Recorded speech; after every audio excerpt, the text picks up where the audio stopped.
Yo, what up? Hello, everyone. Hello, hello, hello. I, first things first. You have a new badge? Wait, really? First things first. So I was a bit stupid, and I was doing like the stream setup stuff for the like 4 minutes before stream started. For some fucking reason, Streamlabs is just not working, which means that the follower goal is just not here. It literally just kept saying server error, so we don't have a follower goal today. I don't know why. We did not have the time to troubleshoot it. So, yeah, it looks a bit empty. It looks a bit weird not having it there. It kind of helped the feng shui of the whole of the vibe, you know. Is it account review today? Probably. I don't think the main content's gonna take too long, hopefully, but I mean we'll see. Yeah, so okay, I should explain myself. You know, I'll explain myself while we stall. How about that? No stalling the stall. Also, let me update YouTube chat. Boom. Alright. So basically this is some content that I did, I think for my third ever stream. I think it was the patch tier list, and I looked back on it like 10 minutes ago. I think I have like I had like 7 average viewers back then. So even though I am retreading content, like it's new for 80% of you. True. And also I was just like kind of tilted that day, so it wasn't really that good content. So I'm redoing it this time for sure. It'll be good content. A for Aglaya, alright. Nope. Boots Hill. Nope. Oh, bad day today? Ooh, bad day today. Bad. Okay. You know what? 17 below average, not terrible. Not terrible. Not good. Not good by any means, but not terrible. Bottle, yeah. So yeah, so today, big content.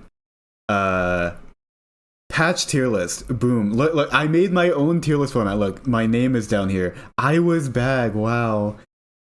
Put actual effort into this. Are we just going straight into it? Oh yeah, we have an intentional. True. I have to keep up my streak. 17 streak. Look at that. It's never been Boot Hill. Wow. We'll do a launch character. I think I always, whenever I think launch character, I always go Arlen for some reason. I don't know why. Okay, lightning, not launch. Oh, is it just Kafka? Yeah, okay. Easy. You should have some mixed vegetable juice before bed. It helps you sleep well. Well, I'm on night duty tonight. See you tomorrow. Is this like Bailu? Electric like Aglaya? Wow. I don't know who else is a healer? Is it? Let's just go through the healers. Is it Luocha? No. Is it fuck it? It's not Ho-Ho. Ho-Ho wouldn't say this. Is it Lingshaw? No. It's Gallagher because his skill is like a juice bottle. Well, it's like not, but you know what I mean. No. Okay.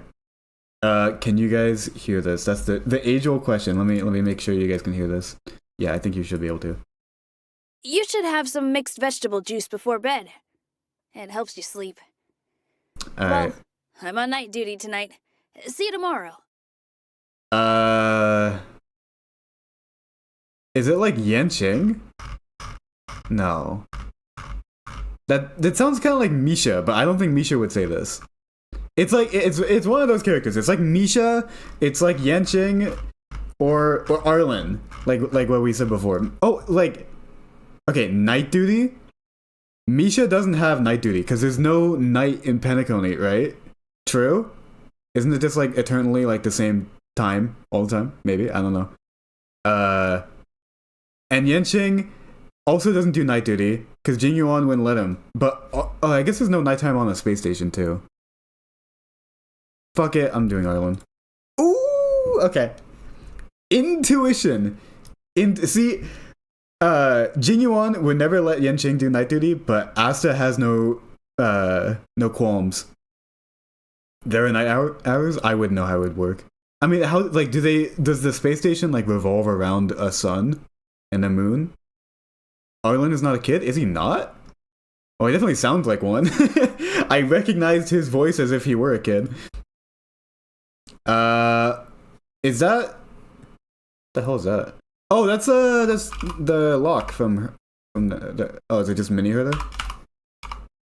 Yeah, I recognized it. That one was pretty easy. Okay, emojis.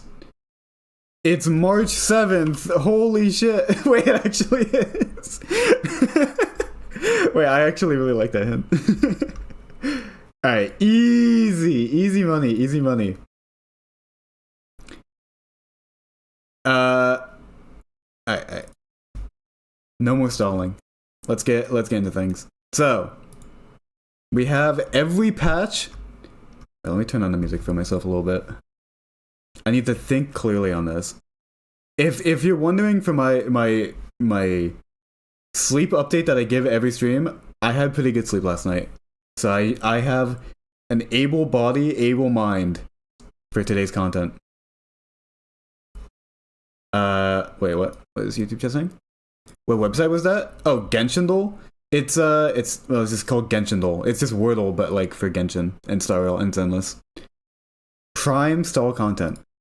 Alright, anyways. So I have every patch, and I also have the fandom wiki because I don't think Star Rail has an official wiki. So we're just gonna go through every patch and look at like the content that they had. I think I'm a day one player. I should be able to remember like a lot of the big things, but like maybe not like to the patch, you know? Okay. So are we just starting? Fuck it. This is my ship. I get to say when we start, and I say we start. Do we want to make the tiers names, or do we just want to go S, A, B, C, D? I feel like this like makes sense.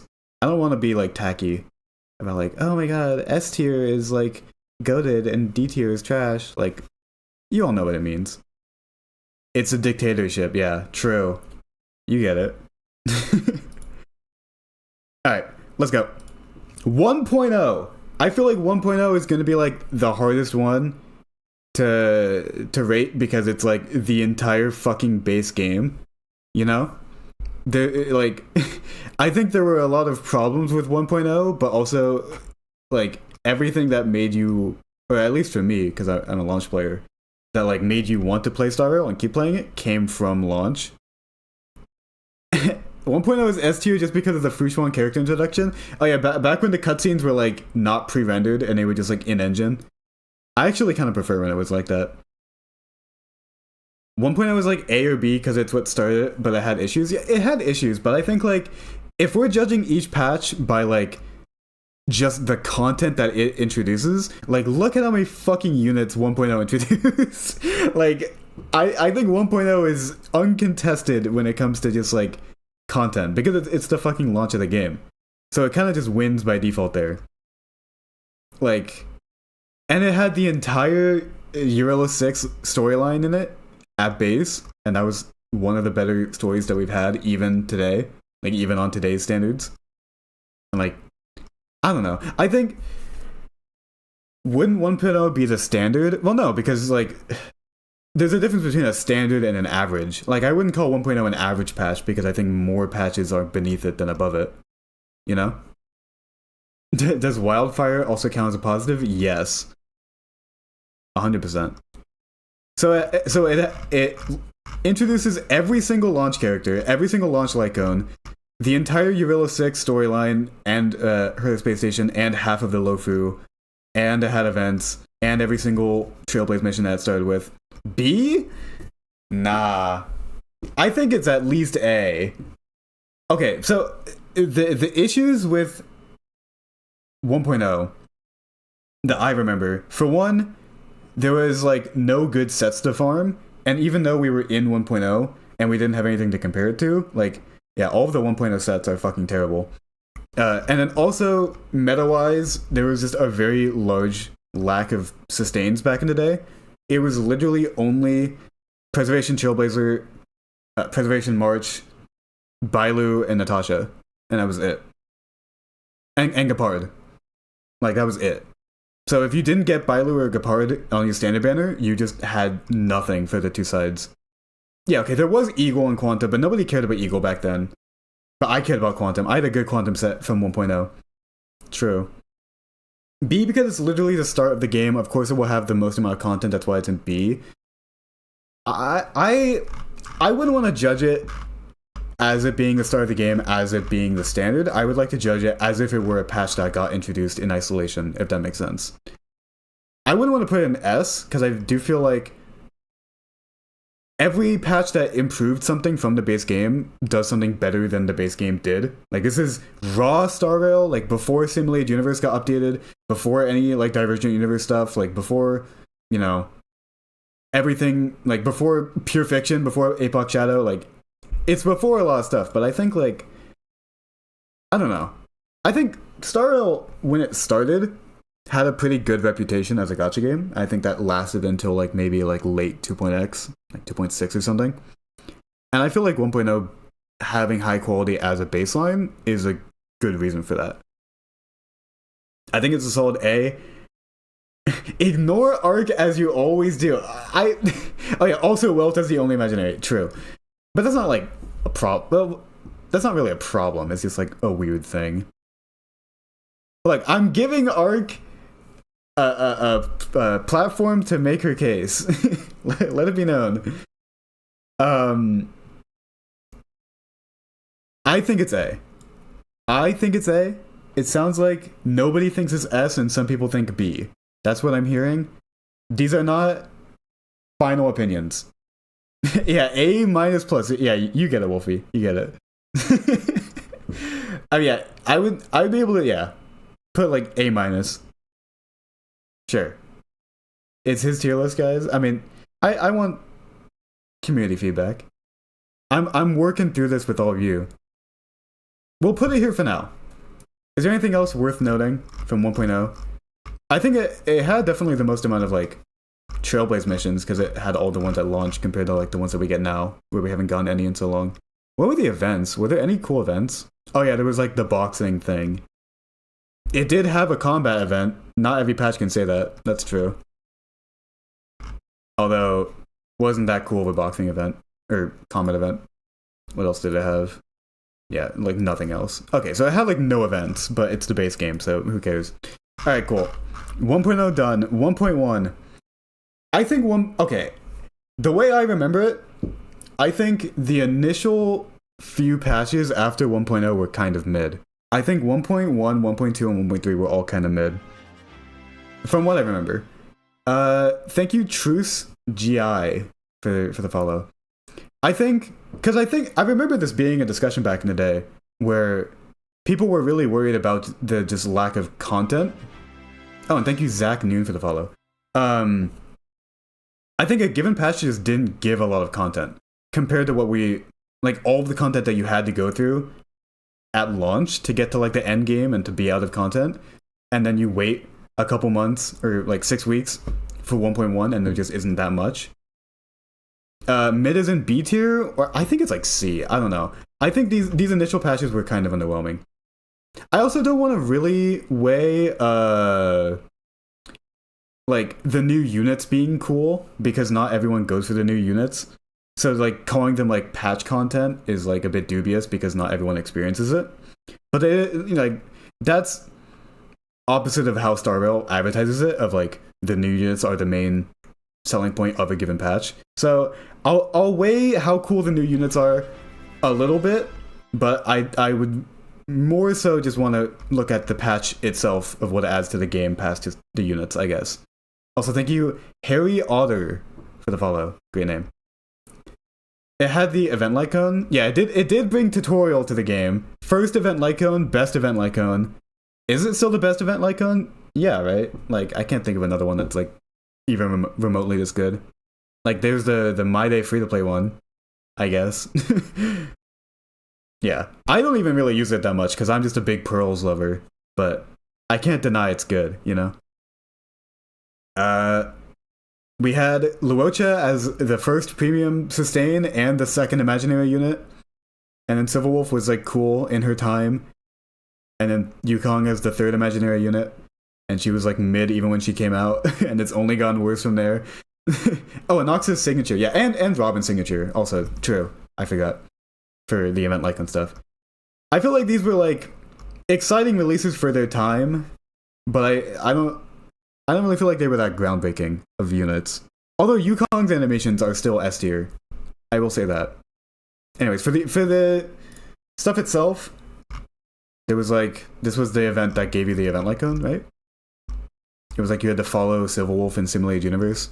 I think it was kind of boring because they updated Simulated Universe on like 1.2, right? Because it was kind of archaic when the game launched.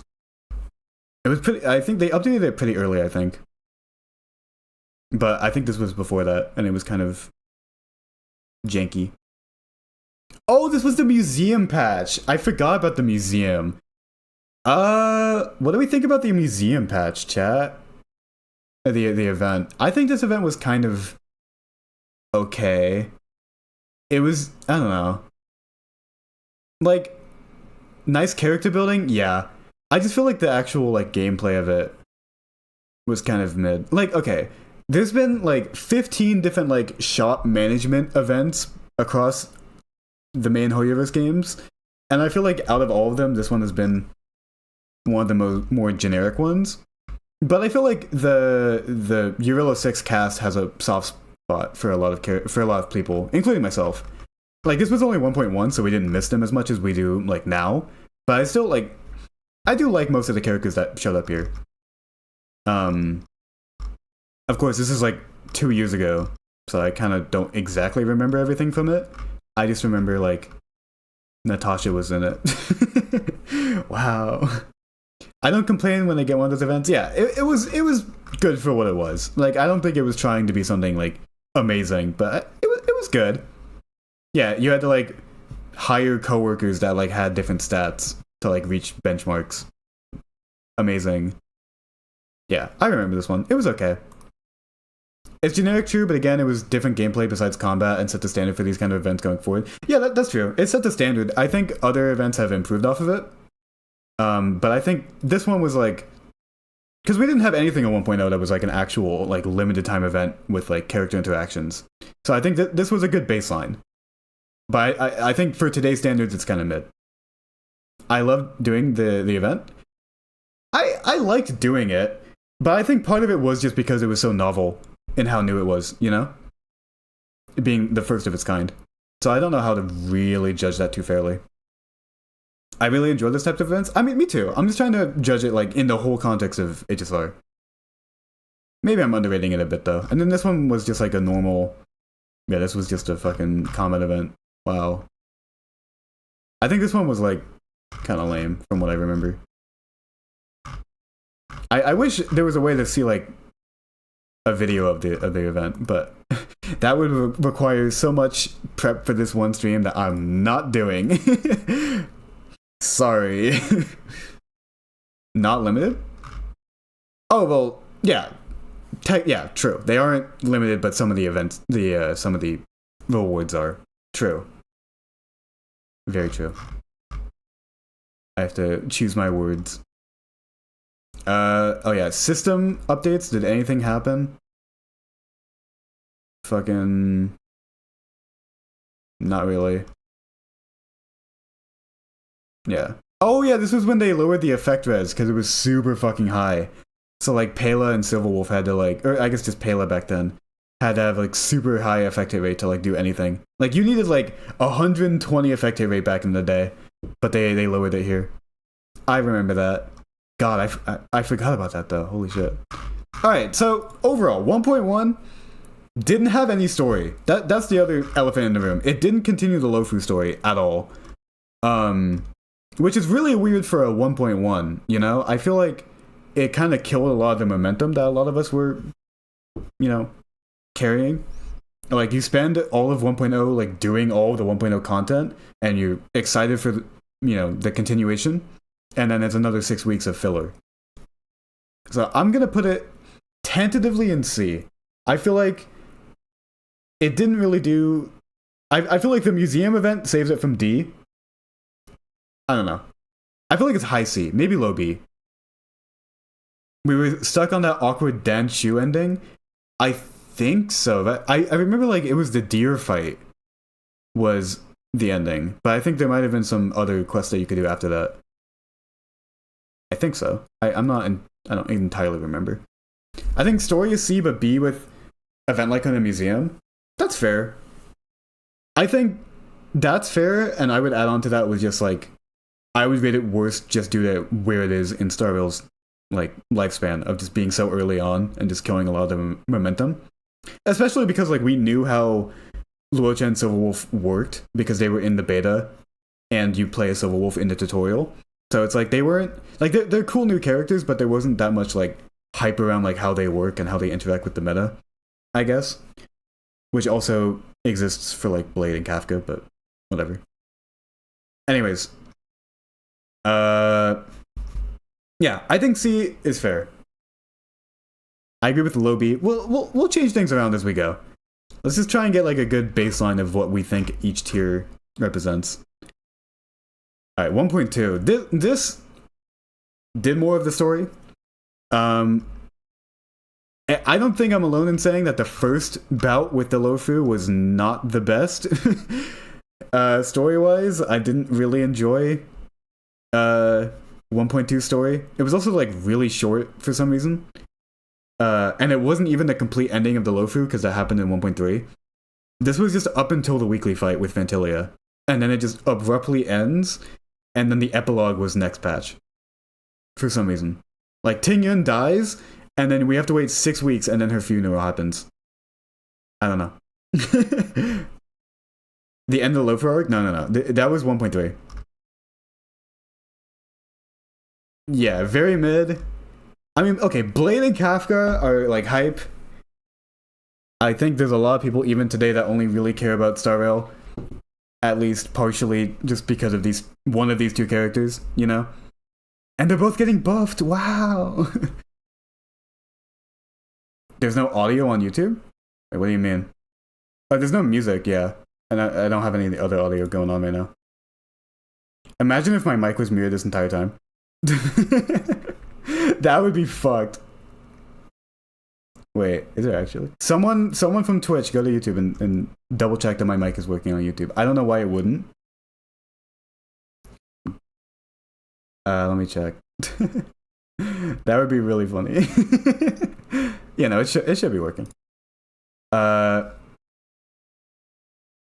We've all been hallucinating Bag's voice. Yeah, I'm actually still muted. That would be so fucked. 20 minutes into stream. Alright, cool. Am I working? Alright. What were the events of 1.2? Oh, Tales of the Fantastic, this was a combat event. I don't really remember it doing anything unique. Oh, the treasure hunt event! Wait, okay, this event was pretty good. I kind of remember liking this event. This was like it was kind of like a dungeon exploring one where you got to like move tiles and like do common event stuff, depending on which tile you went to. This was a pretty good event. It was kind of like Simulated Universe where you get like buffs throughout it, and then like by the end of the event, like by the end of the stage, like the buffs did 99% of the damage, and your characters were just kind of a means of proccing the buffs. But I like this one. Isn't the beta for the Pure Fiction event? Oh, the Tales of the Fantastic? Oh, I think you might be right. Actually, this was like the Waves of Enemies one, right? Yeah, and it had the score. True. Not really sure how much that's gonna weigh it, but true. I do remember really liking this event, although I think it was pretty short. And then what else was there? Who cares about this? Double drop events. Holy shit. And then we also got story quests. Oh, well, this is just a Trailblaze quest, but we got one from Luocha. And oh yeah, the Kafka one was pretty good. And then the Yukong one, which I also think was pretty good. From what I remember. I do also want to mention for 1.0 that a lot of the 1.0 story quests were like really fucking good. I still remember really liking Clara's when the game came out. Clara's was really fucking good. Not that it would really change my placing of it, but I do want to mention that. I think it's a B patch. I can see that. Yeah. I think the story was like very long awaited.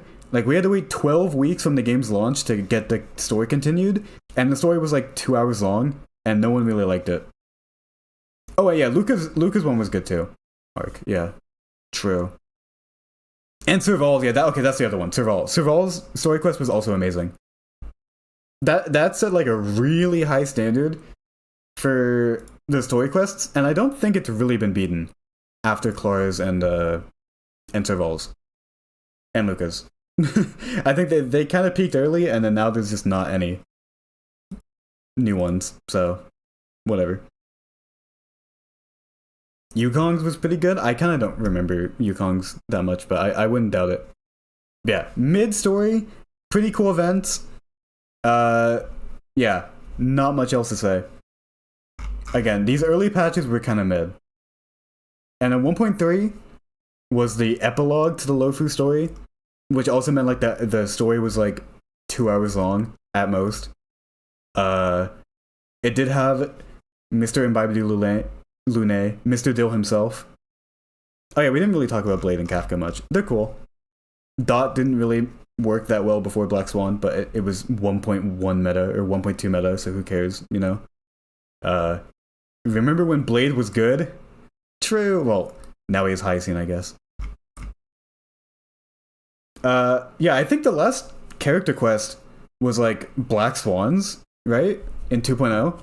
I think so. I think that was the last one. I might be wrong. Because they just kept incorporating the character's story into the actual main, like, Trailblazer quest. Yunli? Really? Wait, Yunli? I do not remember Yunli having one. I'm gonna be entirely real. And I pulled for her. I didn't pull for Black Swan. Alright, anyways.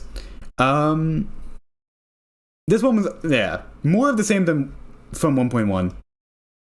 The story was, like, as underwhelming, as long. Although I guess it, you know, set up the end of the Lofu arc, which for many people was a good thing. You know, I'm not going to shit on the Lofu too much because I really liked when we went back to it. Like, spoilers for later, but I think the War Dance arc was, like, peak Star Rail. So it's not like I hate the Lofu or anything. I just really don't like the first time we went there. I think it was just conflated, and I didn't really feel anything about any of the characters. Like, I still am, like, kind of mid on Jing Yuan. Not because I don't like him, but just because he was introduced in this story, and I don't really like the story. Hule saved the Lofu? Yeah, honestly, Hule my goat. Unironically. Not like with what he represents, but just, you know, in the story. The furry saved Lofu. Yeah, you get it. Oh, this was the Orem Valley, whatever, event. This was like company management event number 2, but it was a lot better than a museum one, but with characters that I care about less. So maybe that evens it out. This one was better. It had more like interesting events. I remember which one? This one? No, the one where you had to program the bird. Does it show it here? Because yeah, it was like the storage stacking, and then the like pathfinding, and then there was a third mini game. I guess it doesn't show it here, but there was the one where you had to like program like the directions that the bird had to go into. I like that event. Running back and forth the game, yeah, like all of these events are pretty padded. For me, it was boring. I think it was better than the museum patch, at least. I would say. I feel like if it like for me, for my simple brain, if it doesn't have combat, it's already kind of boring. So it's like, you know, like it's already on that kind of standard. But I think for what it tried to do, it did it well. Okay, we get it. Okay. What else did this have? Just double drop event. Was that it? Yeah, it was just like double drop event, 10 pull long bonus, and then that's it. And then this was like what was this? Another combat event. Yeah, they had a very rigid structure for the first couple patches. Yeah, I mean, there's not really much to say about this one. I don't know. It was okay. We're we're half an hour into stream. We need to be a bit faster with these. Bottom B, I think. I think it's above C. I think it's like the most mid patch. Weak. Honestly, this feels like the weakest event so far. Weakest patch. I think it's better than 1.1. I think 1.1 just didn't have like anything. You would say D? Oh, really? I didn't expect that from chat. It also had a bunch of companion missions too. Oh yeah, the Trailblaze cap went from 180 to 240. Back when it was 240. I don't know if I would say D. Maybe like C above 1.1. I don't think it was like, I wouldn't call it good. I wouldn't really call it like outwardly bad. So I guess top of C is kind of in that territory. I don't know. Yeah. Yeah. At least 1.2 was exciting for the weekly boss, you know? It had some spectacle to it. 1.3 was just kind of eh. Alright, and then we go to the goated patch 1.4 instant S tier goated patch. Holy shit. You guys aren't changing my mind on this one. 1.4 was fucking peak. Best event in the entire game, Aetherium Wars. Instant GOAT. Oh my, I love this event. This event, like, makes every other event in Star Rail worse by them being, like, comparatively worse than this event. Like, holy shit.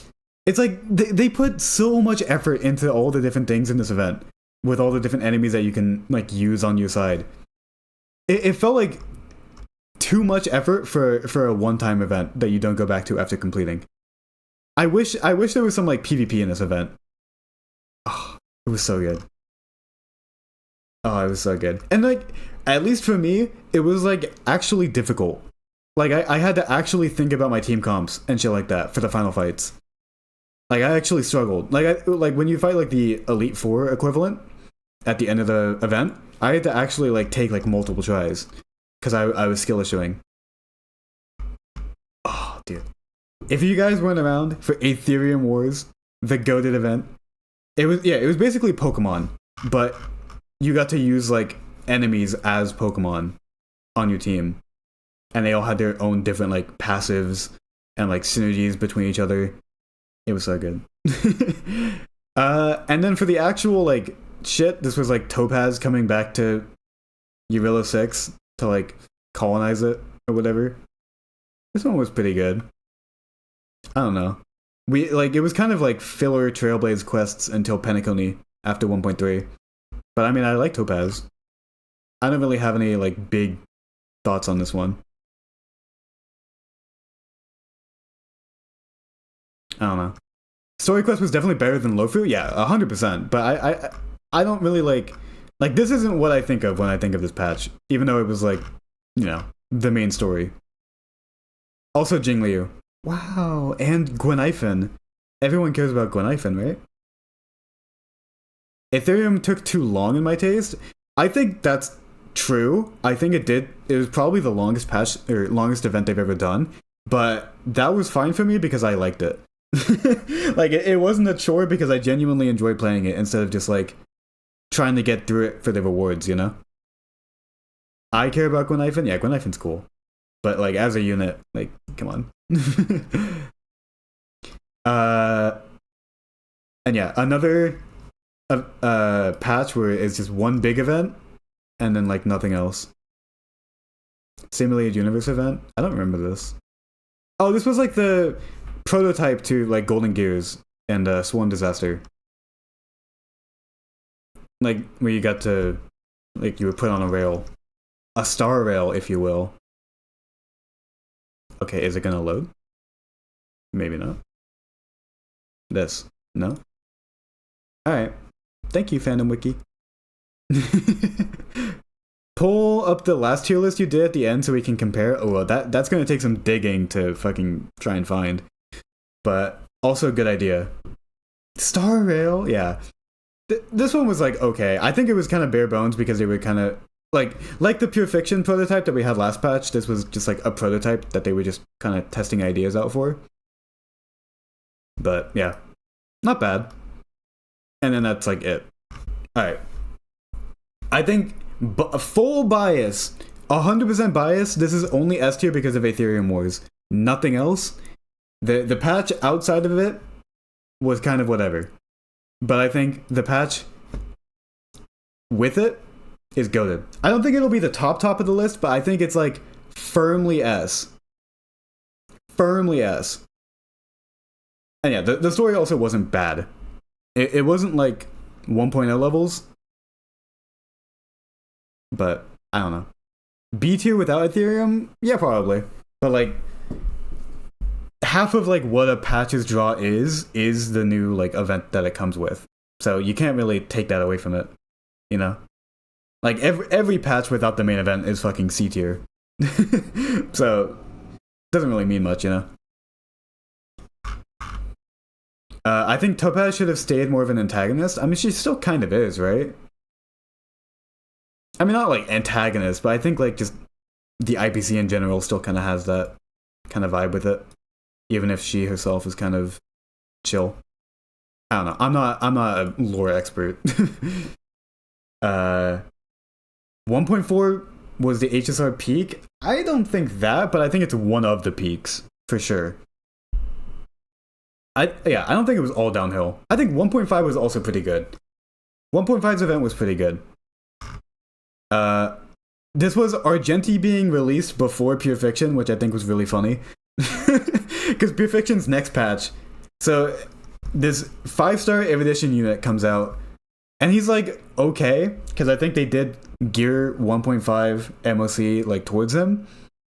But I think it was funny that like we had a whole patch where like the thing he was made for wasn't even out. It's like Ron May before Super Break, or Shui before Super Break. 1.5 is Golden Gears? Wait, is it really? I don't remember that. Damn, wait, is it?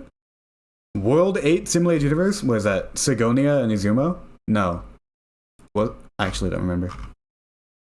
Wait. Control F. Gold. Nope. Gold. I don't think it is. Unless if the wiki is wrong. And honestly, it is the fandom wiki, so I don't think... I'm not gonna place too much on that. Maybe it's just called something else. But we got the boxing match part 2. Holy shit. Anyways, this event was pretty good. This was like the Persona event, where you just get to hang out with the girlies. I think it was pretty okay. It was like really long. Like there was a lot of story to it that I didn't really care about, but it had some cool combat stuff. Like this was like the combat event. Oh, I wonder if it'll show it. Where yeah, like the action bar had like a flame on it, and then you had to use moves at the correct time to turn the flame onto your side. Golden Gears was 1.6? Yeah, okay, that's kind of what I thought. Thank you, Sad Gay Wizard, for the follow. I hope you're not sad for too long, and then you can just be a gay wizard. My goat. But yeah, this event was pretty good. Although, okay, I've talked multiple times about like when Penacony tilted me for having like the exclamation point on the map when 2.0 came out. This event did the exact same fucking thing to me, where I did the entire event and it kept saying like, oh, you haven't finished the event yet, even though I did literally everything. So for the entirety of 1.5, my event tab had the red exclamation mark and I was tilted. I was so fucking tilted. And I don't think it was just me. I think this was like a couple of people had this problem. It wasn't just me. It actually tilted the fuck out of me. Like like that. I just remembered that, and it just like set me off. Like, oh my god, actually tilted. Yeah, this event was pretty good. Pretty long-winded, which I think goes for most Hoyoverse events. Like, not even just HSR. But I like the characters. I think Ho-Ho and Mr. Tail are pretty good. Thank you for the Pikmin. It was good, yeah. And then this was also the Trailblaze Continuance. Oh yeah, well this was just like a really short story that went into the event where you got introduced to everyone. And yeah, we fought this guy. Yeah. I don't really have many thoughts on it. It was okay. Jinyuan aura farmed against a child for like 5 minutes. It was pretty good. Catching your stream turned me into happy gay wizard. Hell yeah. Hell yeah. I would say B. I think it's like the lowest of low A. I think it was pretty good. I think the event was like meaty enough. I think the story was like okay. I think the new characters were pretty cool. It had multiple combat events in one patch, which I think is above average. What was this? Yeah, this was just a photography event. Oh wait, wrong patch. Yeah, I think it's like, I could see like top of B, bottom of A. I would say it's B. Yeah, I'm a bit torn. I like it. I think this was a good patch. But, Also, wait, where was the Argenti quest where he fought the big bug? Was that this patch? Because this is when his banner came out. Was that companion mission? Yeah, okay, this was also the Argenti stuff. Okay, that was this patch. Yeah, this was a pretty good event. Or mission quest. I like this one. I'm not like the biggest Argenti fan. Like, I didn't pull for him. But this was a good first impression of him. And I think it does also change things. Like, if you do this companion mission before Penacony, he has like different dialogue. He did what? There's like a giant bug, right? That he like sacrificed himself to fight? What did you think I said? Was it a bug? It was just like a storm cloud or something. And he just like jumped into it. But then he lived. Leviathan, yeah, that. Same thing. Yeah. I'd say... My personal feeling is it's low A. But I could totally see it being high B. That's where my head's at. Alright, let's move on. We can move things around. He was a bit goofy, yeah. Also, yeah, this was pre Argenti VA swapping. And I haven't really heard enough of Argenti's new VA to really have an opinion, but I do really like his older VA. Thank you, Angel Wings Lucier, for the follow. It might go down later. Yeah, I could see it going down. Alright, 1.6. His voice changed? Yeah, in like 2.4. I made a TikTok about it back in the day. And I got like 80k views. Wow. It's like my third most viewed TikTok. Woohoo and Argenti and Mr. Tail and well after that it was also like someone else. Oh yeah, Tingyun got changed as well. Yeah, 1.6, another goated patch. So this was the release of Pure Fiction and Golden Gears and Free Doctor Ratio. Yeah, and stages 11 and 12 to MOC, which meant more rewards. I think, yeah, in terms of like endgame content, I think this patch can't be beat. I don't think there was really that much in terms of like events that really mattered. I think S below 1.4 makes sense, but that's tentative. Oh, dude, this event. I completely forgot about this event. Okay. This event was like harmless. I think it was like mid. It wasn't bad, it wasn't good. But besides that, I got soft locked on this event for 2 straight days. It was the only time I've ever actually like submitted a support ticket to HSR because it was like at the end of the event. Let's see if the tutorial screen shows it. It was like I was on this, and like for like the entire way that you progress through this event was like making new species, and for some reason I just couldn't make the final species of the entire event. I was like 99% done with the event, and I couldn't finish it. I tried for hours. I'm not even fucking kidding. Hours to finish this shit. I was beyond tilted. Like, the only time I really get tilted at Starvale is when the, like, glitches just fuck me over. And this was probably the biggest one. Like, this, and then the exclamation point not going away in 1.5 and 2.0. Like, those 3 times in total were the times I was most mad at this game. So, even though this event, like, by all means, is, like, pretty mid, like not that bad. I fucking hate it. It has such negative emotions are directly tied to it. Like, I cannot overstate this enough. Oh my god, it was. I'm getting flashbacks. What about the time you yelled in MOC? Okay, well that's played up, and also my mic was like really loud that day. But also, yeah, true. I wasn't. Yeah, I guess I was pretty tilted. But like, no, that okay. To paint a picture, that was like not even close to fucking this. I wasn't like yelling, but I was like genuinely upset. I was just like mad. Ugh. That it's like ruined the day that I did this event. It was like that day went down the shitter. Individual experience doesn't count. Yeah, no, I'm just accounting for my own biases. Because like from my perspective, fuck this event. But like objectively, the event wasn't that bad. And then yeah, double drops, free ratio, 10 pull. What was this? This was the APOC Shadow like test run. I forgot this happened. Yeah, right. This was the APOC Shadow test run. Yeah, but anyways, yeah, the real stars of the show: Golden Gears, free ratio, pure fiction. Can't really beat that.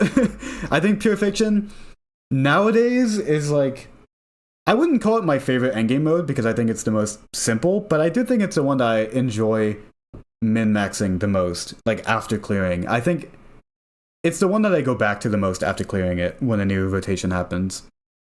This was the first iteration of pure fiction though, which was a lot worse. I think the updates that they did to it in like 2.7 or whenever that was definitely helped it. But I think even, yeah, it helped Erudition units, you know, have some ground to stand on. I think it's a different enough gameplay experience to MOC to justify its existence, even if it's only there to promote more horizontal investment for an account. But yeah, also Shuei. Also Shuei was here before Super Break. How would you rank the endgame game modes? I think objectively it's MOC at the top and then Pure Fiction and then Apocalyptic Shadow. But I like Pure Fiction as much as MOC, personally. I think Apocalyptic Shadow is just like a stat check or a character check.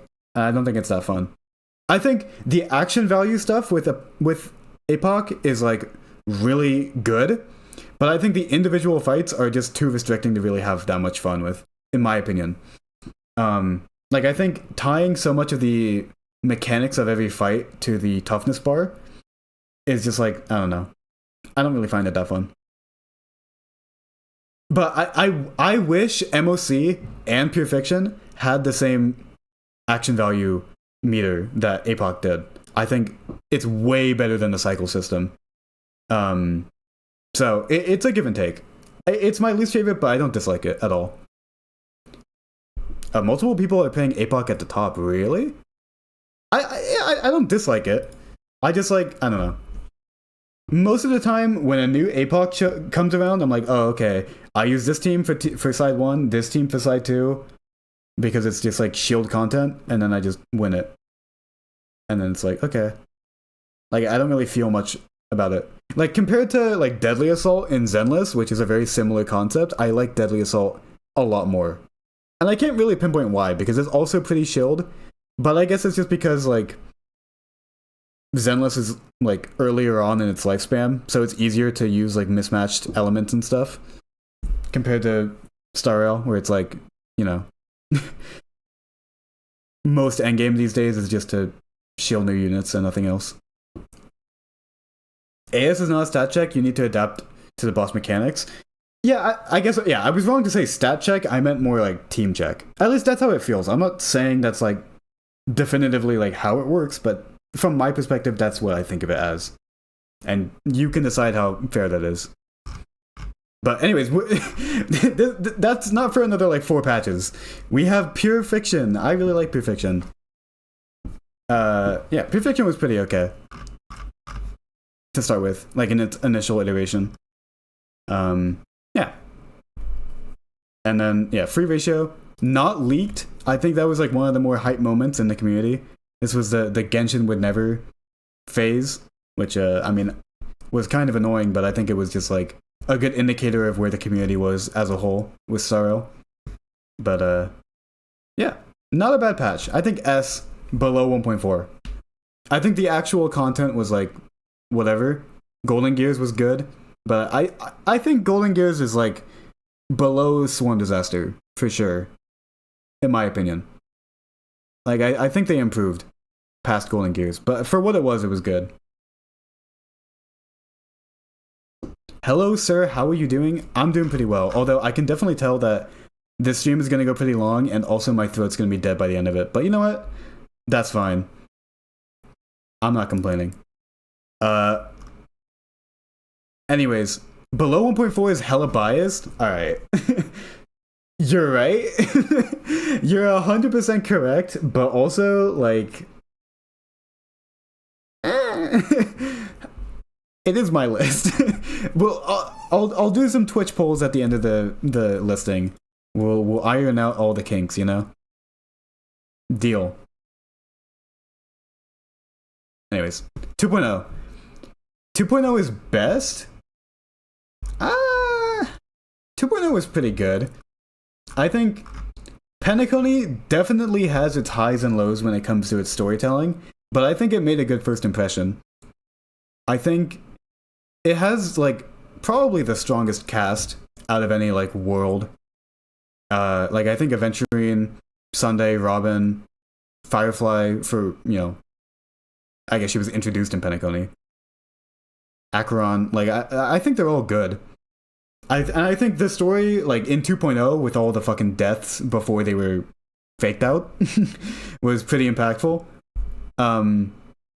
Yeah, this also had like the Firefly boss fight, or the Sam boss fight, which was pretty cool. It was peak of HSR, really? I have a positive opinion about it. I don't know if I would say peak of HSR. Be nice to Firefly? I like Firefly. I don't like Firefly. 2.1 is peak? I would agree more with that. I think 2.1 was more Penacony peak than 2.0. Berry Trash. Or Beery Trash, whichever. Thank you for the follow. Let me drink some water while chat argues.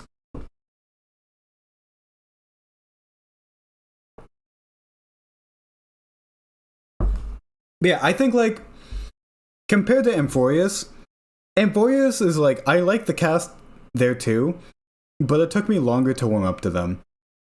I think by Penacony's introduction, I already felt very attached to the main cast, which I think says a lot about it. Anyways, yeah, it was the first new world past the Lofu since the game's launch. A lot of new stuff came out. We got the new 4-star Lycones that nobody fucking cares about besides Final Victor for a Topaz 4-star option, I guess. I don't know. Oh, well, Gallagher's, I guess, is pretty good for his healing. And Linkshaw. But you're not using it over Quippoco outside of casters teams. Yeah, nice story, new maps, a lot of new content. Sparkle was a really cool character. Obviously, she's overshadowed now, but back in 2.0, she was pretty hype. And then Dot got its final upgrade all the way in 2.0. Yeah. I mean, hey, Black Swan is cool, but and she was definitely like, a lot of this stuff with the new units who are now overshadowed were exciting for their time. Like, I pulled for Sparkle. I lost my 50-50, so I don't have her, but I did go for her, you know, because I think she's a really cool character.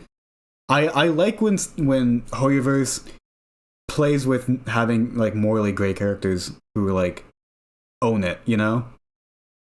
And I think like a lot of Star Rail does that well, like with all the IPC characters and a lot of the Penacony cast, really. And I think Sparkle was a good start for that. Thank you, Gold Frap, for the follow. Buffs will save her? True. And then maybe I'll go for her. Jade mentioned? Yeah, that's also who I was kind of referring to. And then the actual events, this was just like the Explore Penacony event that every new region has. Combat event, I don't remember this one being that notable. Oh yeah, and then I think they had an extra 10 pull, right? Or am I not remembering?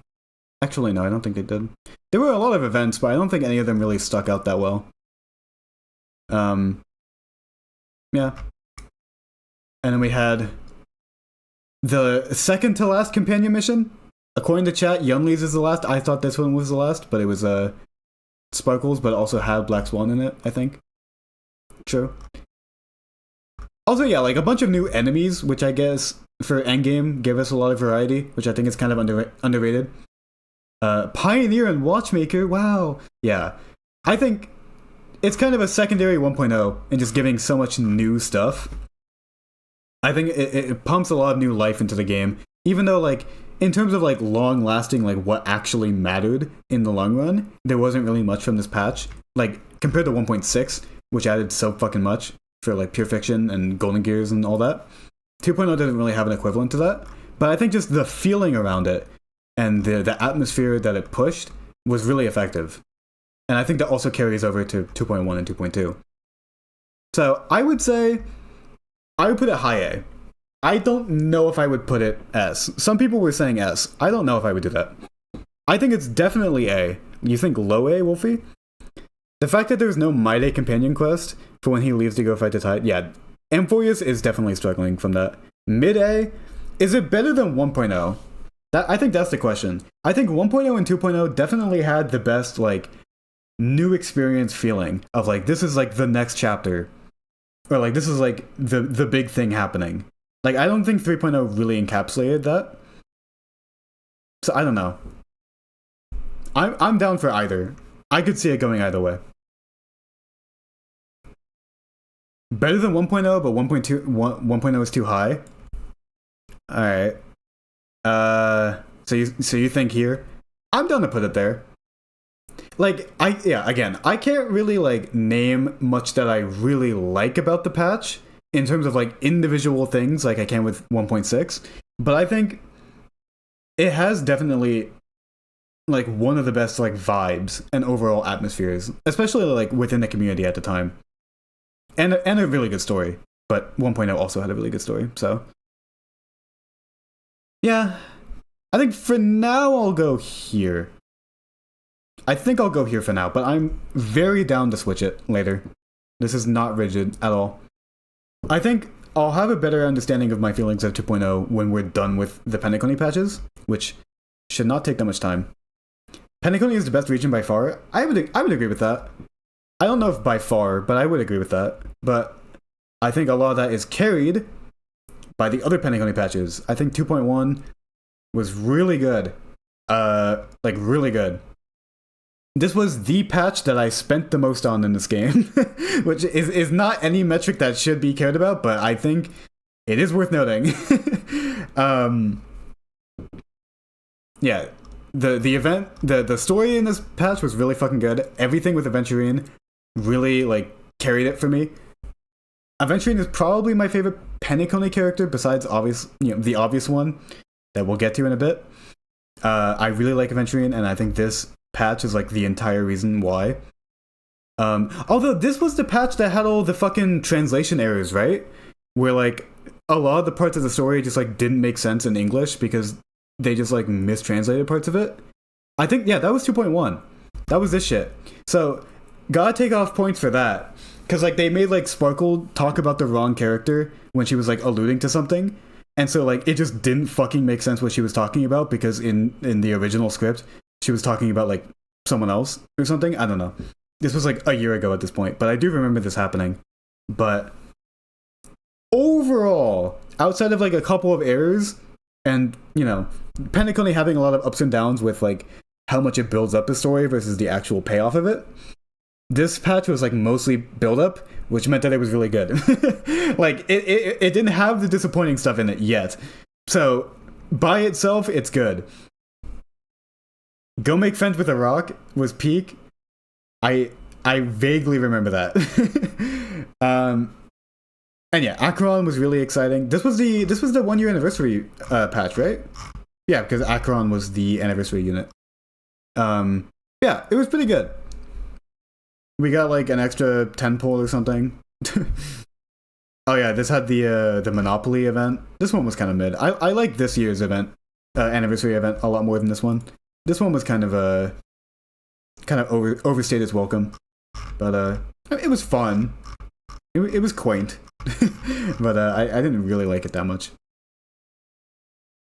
Yeah, the cutscenes in this patch alongside the story. So another one of the peaks. Another one of the peaks.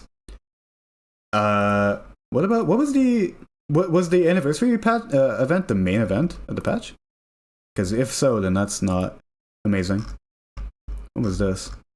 Oh, we had a comment event.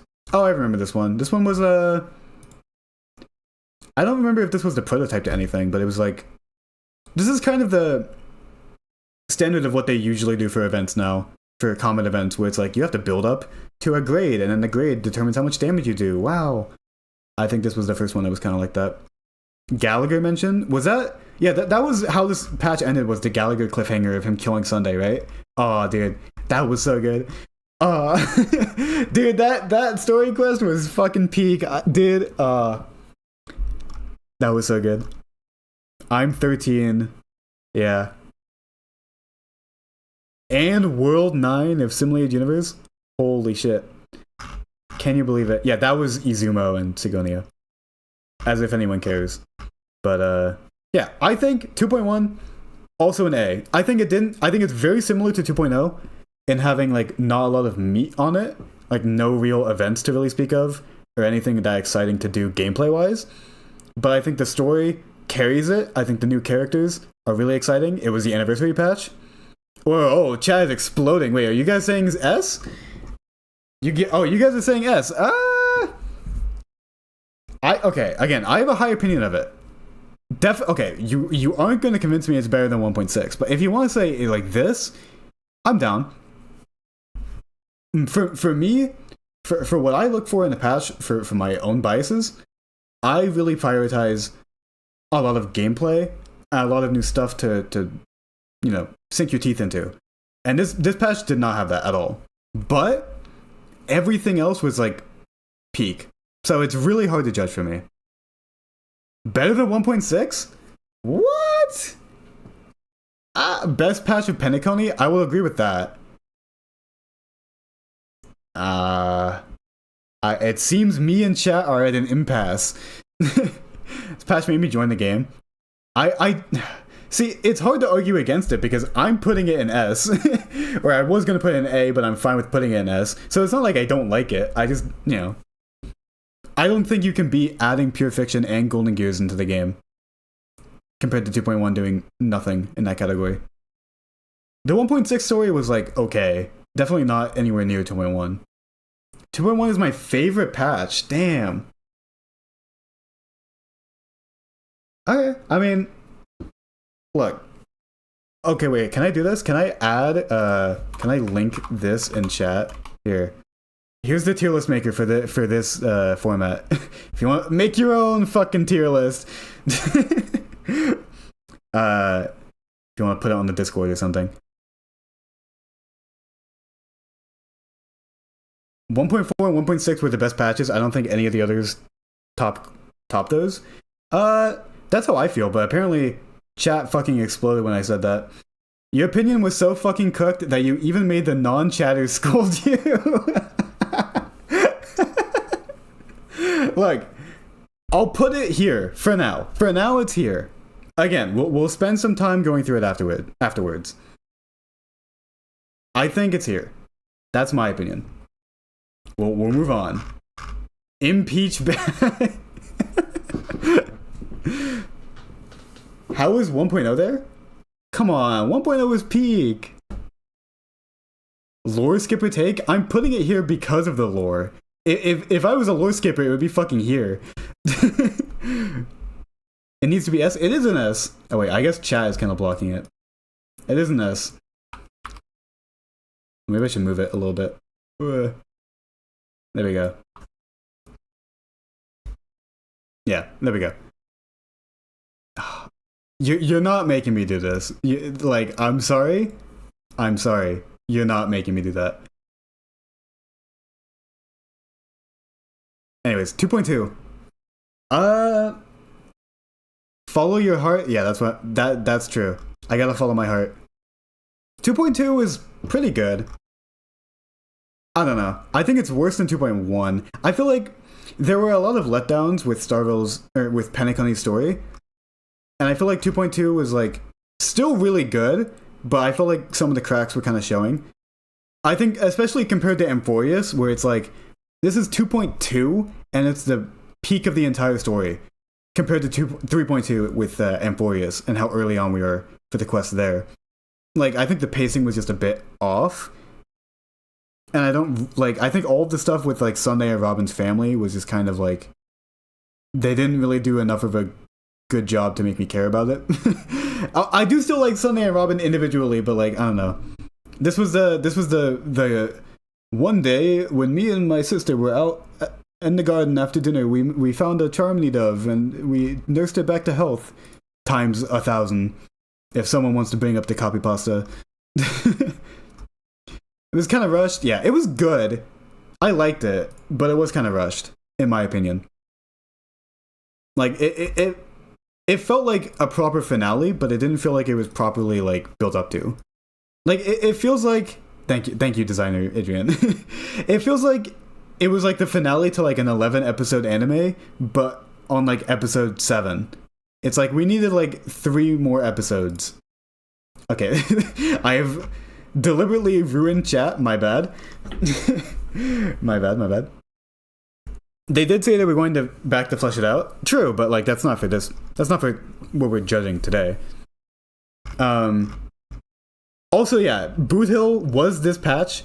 Very true. I do have to give it points for that. I also think HMC and Super Break as a whole was a very good addition to the game.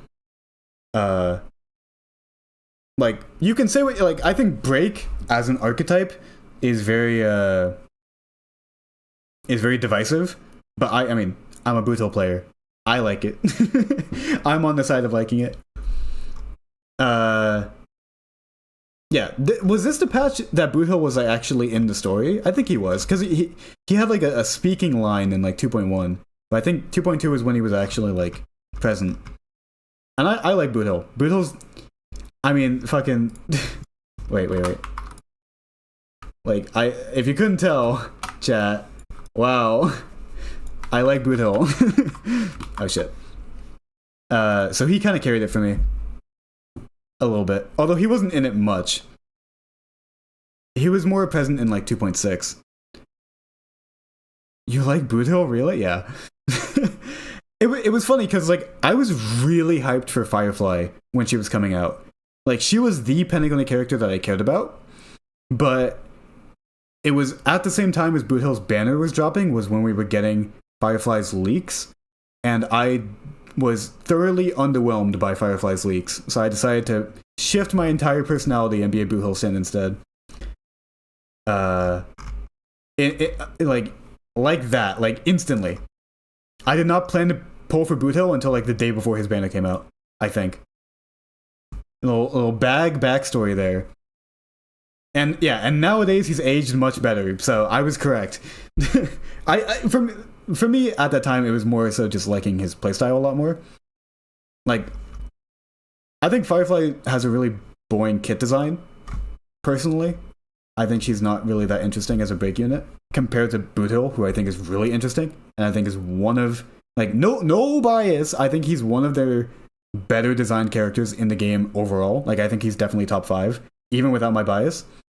So, I think comparing them directly, like, not meta-wise, but just, like, kit-wise and like fun-wise, I think Boot Hill wins, no question.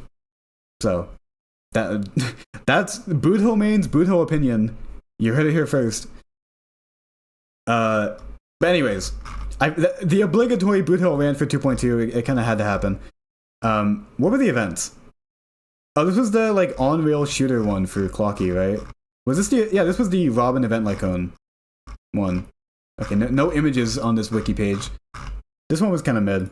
It was really short though. I remember this one being like really short, which because I didn't really care about it meant that it was it didn't overstay its welcome, which I guess was a good thing. Can we all agree that Rap was the break goat though? we'll get to that in 2.6. Event was really mid. Yeah, it was really mid, but it was also really short, so I can't really be too mad about it. This was the event patch, or the comet event. I keep mixing up event and the patch in my head. Okay, also no images, but I think this one was this the event that kind of prototyped Memo-Sprites? One of the Penacony Comet events was that. I forget if it was this one. I think it was though, right? I don't know. I don't really remember. And if I don't remember, that means it wasn't that notable. True. Not this one? Okay. It was one of them though. Maybe, yeah, it would make sense if it happened later. That was Unknowable Domain? Well, no, there was another one. I know about Unknowable Domain, but there was another one. Also, 2.3 was Apocalyptic Shadow, right? Not 2.2?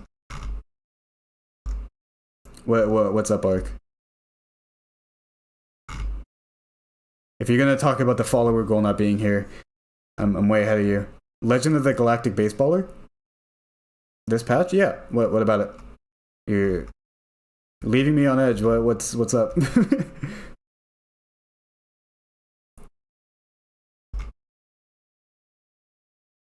Best event? Really? Okay. I mean, I'm not gonna argue against you because I don't remember it at all. The event was peak. Really? Fuck. Do I look up? Fuck. Wait. Let me let me look up footage because I don't remember it at all.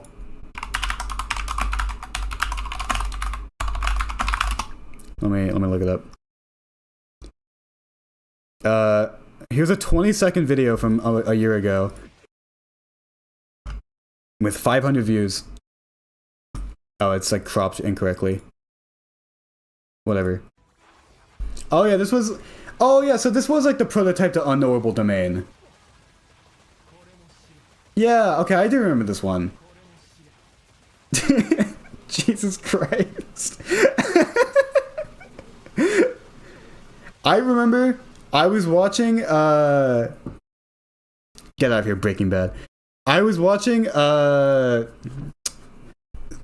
what's his name? The guy who does like the retrospectives on the Disney Channel shows. His video on The Sweet Life of Zack and Cody came out at that time. I was watching that during this event. That's the only memory I have of it.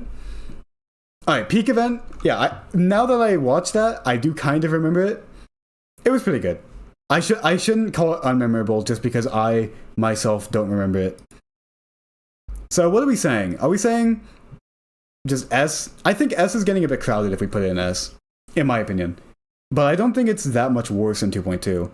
I think, or 2.1. I think the story was a bit worse. I think the events were a bit better. I think Boot Hole and Super Break were both very good additions. I would say High A. Okay, I would say Penacony, but more so starting with this patch, but maybe I guess also with 2.1 was when like the designs of the characters' kits were a lot more interesting compared to something like Dill or like Jingliu or Dr. Ratio, where their kits are kind of simple and not that like interactable, I guess. Or like they're very straightforward in like how they function and how you play around their weaknesses.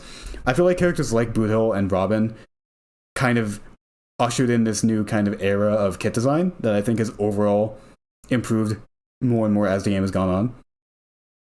But besides the fact of me saying that Boothill was like an exception and like particularly good, I think this was the start of when kits became a lot more interesting. The entire chat agreed. Yeah, true. Anyways, 2.3. 2.3 had a lot of good and bad. I think the story was mid as hell. I think everything on the ship I didn't really care about. I like Firefly, I like Jade, I like Topaz, but I think all of the bureaucracy that happened the entire story was kind of whatever, and I didn't really care about it. Yeah, but I was getting to the main event. Origami Bird was really fucking good. PvP event, I really like this one. If I was a content creator, oh actually, well okay no, 2.3 was when I started making content. I think that the tail end of 2.3 was when I made a. Okay, we can start. We can see here. I started making content like early June, so it was about this time on TikTok. Because I remember making a video about Jade when her banner came out, and that was this patch. So it's nostalgic for me in that sense. But I like this. This carries the tier list placement of this event of this patch by a lot. Yeah, I agree. I think Penacony felt very like monumental and very like larger than it was because it had so much build up to something that they weren't really ready to deliver on, and I think the repercussions of that really happened with 2.3. What's today's names? Am I saying okay? I love beefy men. Thank you for the follow. My goat. What the fuck are you guys making me say? Anyways, yeah, I think the story was mid, event was good. This was Apoc Shadow too, right? Yeah, this was the adding of Apoc Shadow, and also Divergent Universe, which I think got iterated on past this, but I think was a pretty good update to the game overall. So it wasn't all bad. I think Apoc Shadow, at least when it started, was pretty fun. Well, okay, people in chat like it, so I'll rate it for that. Pretty good. It had a PvP event that was also pretty fun, just in general. Apoc Shadow was pretty good. Jade is cool. Firefly is there. It added Eternal Calculus to the Simulated Universe shop. Holy shit. Yeah, there's a lot of good and a lot of bad. I think by this point, a lot of people's opinions about Penacony overall started to turn a bit more sour compared to how it felt during 2.0 and 2.1. But I still feel like overall, for what a single patch, from what you expect out of a single patch, I think it did pretty well. DU became great once it got more non-Firefly Shield equations. That's true. When did that happen? Was that 2.7? Because I think it got expanded alongside the other expansion. Also, when was Swarm Disaster? Did we skip Swarm Disaster? I feel like we skipped Swarm Disaster. Was that 2.2? When was that? we definitely skipped it. It definitely happened by now. Right? It was not during Yeah, no one in chat knows. When the fuck was Swarm Disaster? Wasn't it before Golden Gears? No, it was after, right? Golden Gears was first. It was during 1.x? Wait, when was when was Swarm Disaster? When was it added? History. No, not fucking lore history.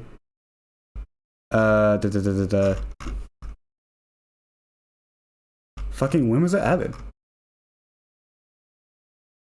So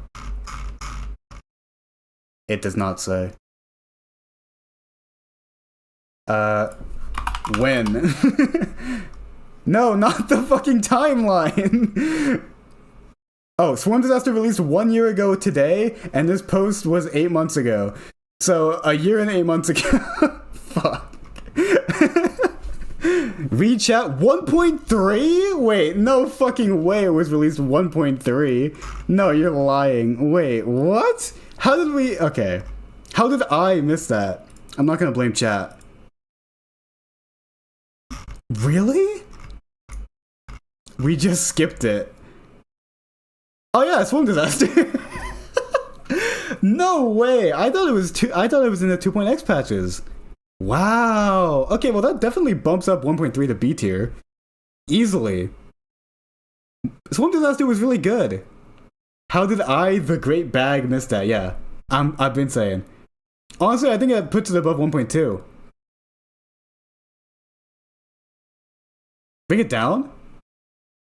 1.1 in C tier alone? I mean, yeah, it was a very mid patch. I think 2.3. Okay. 2.3 is really hard to judge, I think. Uh, 1.3 goes down because of Swarm. No, Swarm was good. I like Swarm. I think I remember liking Golden Gears more, but I think both of them are really good. 2.3 is B. Yeah, I think so. I think APOC Shadow definitely carries it. I think without APOC, it's definitely in C. But I'm a sucker for new endgame content. You know, I'm a fucking day one Genshin player who quit like as they added Imaginarium Theater. So having new stuff in endgame is a very welcome sight. I don't know. I think this makes sense. I still think the story was better than 1.3's. I played Genshin 2. Yeah, I played Genshin from launch to what, like 4.6 ish? Something like that. And then I briefly played Natlan and then quit before 5.1. They're adding another mode in Genshin. Yeah, I saw that. I haven't really looked into it much. The only like Genshin media I consume is just watching Xalox and Zijef. Which is to say, it's from a very narrow viewpoint compared to like, you know. Like I'm only consuming it off of two people. You don't exactly get a variety of opinions. Raids in Genshin, yeah. It looks pretty cool. Thank you again. Oh, different person for Pikmin. Anyways, yeah, I think 2.3 here makes sense. I think below 1.5, above 1.3, that makes sense to me. I'm not that conflicted about that. I do feel like, I don't know. I'm honestly down to put 1.2 in C. I feel like knowing now that Swarm Disaster was the carrying thing for 1.3, what did 1.2 have that was like on that level? It had a mid-story. It had cool characters, but I'm not weighing that heavily. It had the Underground Treasure event, which I liked, but I don't think it carries it nearly as much as other events are carried by their event. Like, nearly as much. I still liked it. I do like it. But I want this tier list to be a bit more evened out. Thank you, Sunny Mew, for the follow. I might be mewing right now, chat. You can't see my face. You don't know. But anyways. Yeah. I think this makes sense. Can characters carry patches? I'm trying not to weigh them too heavily because... as I said before, I don't want, like... Because not everyone polls for every unit. So, like, the content of a patch varies a lot depending on who you poll for, which is hard to judge. So I think for free characters, like, I think HMC and Super Break and all that brought to the game can carry 2.2 a good bit. But, like, not really the same for, like, cool 5 stars. Like, I really like Boot Hill, but he's, like, not giving me that much sway for 2.2. It's just, you know... This is my profile picture. I kind of have to fucking mention it. Face reveal win. I'm good. I also don't even have a camera, so I couldn't even do it, even if I wanted to. I really need one though. I do need a camera on my computer, but that's another story. Also, the reason why 1.6 is so high. True. Free ratio. And now free Ron May retroactively. Wow. Yeah. Alright, now we have to do a bunch of screen hopping to get back to where we were. Whee!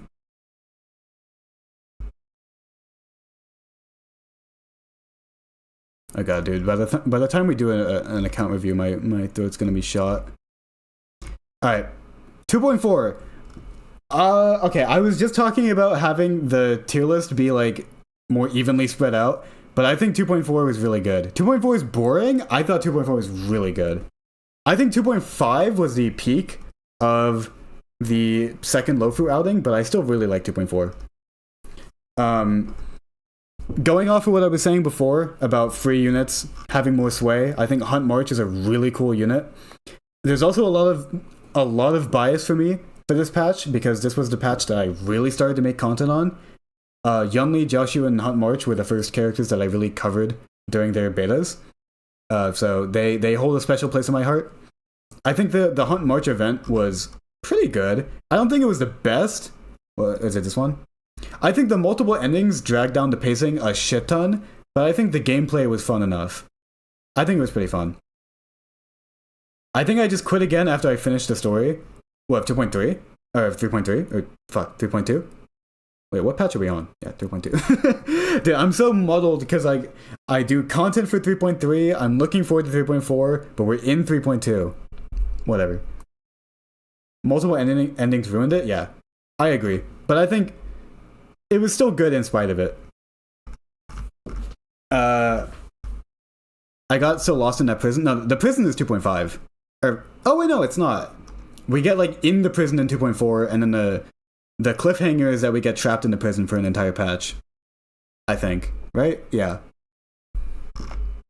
2.4 story is goated. I like Yunli and Yanqing's interactions. I'm not the biggest Yunli fan in terms of character, but I think how she was positioned in the 2.4 story was pretty good. What else was there? Oh yeah, this was the multiple trash cans one. This was when the fake collab got announced. What was the what patch is this? 2.4 live stream. That was when the fake collab got announced. That's fucking crazy. Wait, that's actually insane. Damn. But we're old. I was so young back then. I was 22. What else was in this patch? So yeah, the story was pretty good, although Hule wasn't really in the story until 2.5. But I think there was enough forward momentum to keep me pretty interested.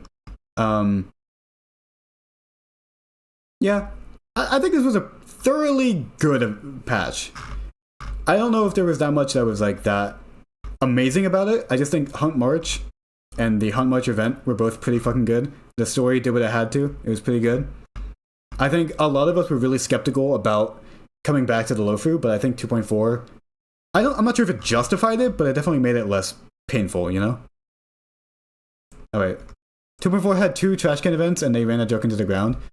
I feel like that's true, and then since then they haven't really done much with the trash cans after that. Yeah. Like, have they done any, like, trash can funny ha-has in, like, Amphorius? I don't know if they have. I mean, maybe, like, a tongue-in-cheek reference to it. 2.6 music event? Oh, we'll fucking get to that. For now, 2.4, I think it's, like, high B, low A. I feel like it's a thoroughly good patch, but nothing really stands out to me.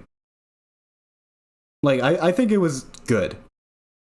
But I don't really have that strong opinions of it. I think 2.5 is where most of my good feelings about the second Lofu visit come from. High B, yeah. I think that makes sense. Yeah. Yeah. Yeah. I think that makes sense. I was hyping it up when we got to it, but I think I conflated it with 2.5. S for me, damn. Well, we do have do we still have the pinned comment for the tier list where I can just...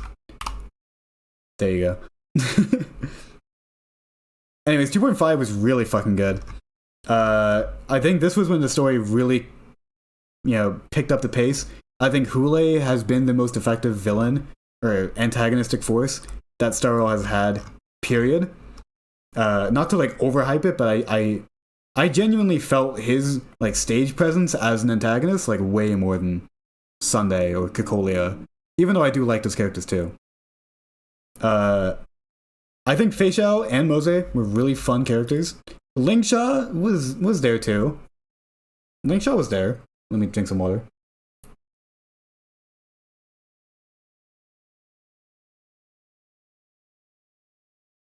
Yeah, Lingsha was a character. The character of all time. My goat. Yeah, I don't have any strong feelings about Lingsha. But Fei Xiao was cool. I think his story, like, she kind of checks that box that Buto does for me of like having very strong story presence and not feeling like just another Star Rail character, but having a very strong, unique identity. I feel like Fei Xiao definitely checks that off. And so her driving the 2.5 story like really worked for me. Yeah. What was the event? Oh yeah, the War Dance. War Dance was pretty good. It had Boot Hill in it. No bias. No bias.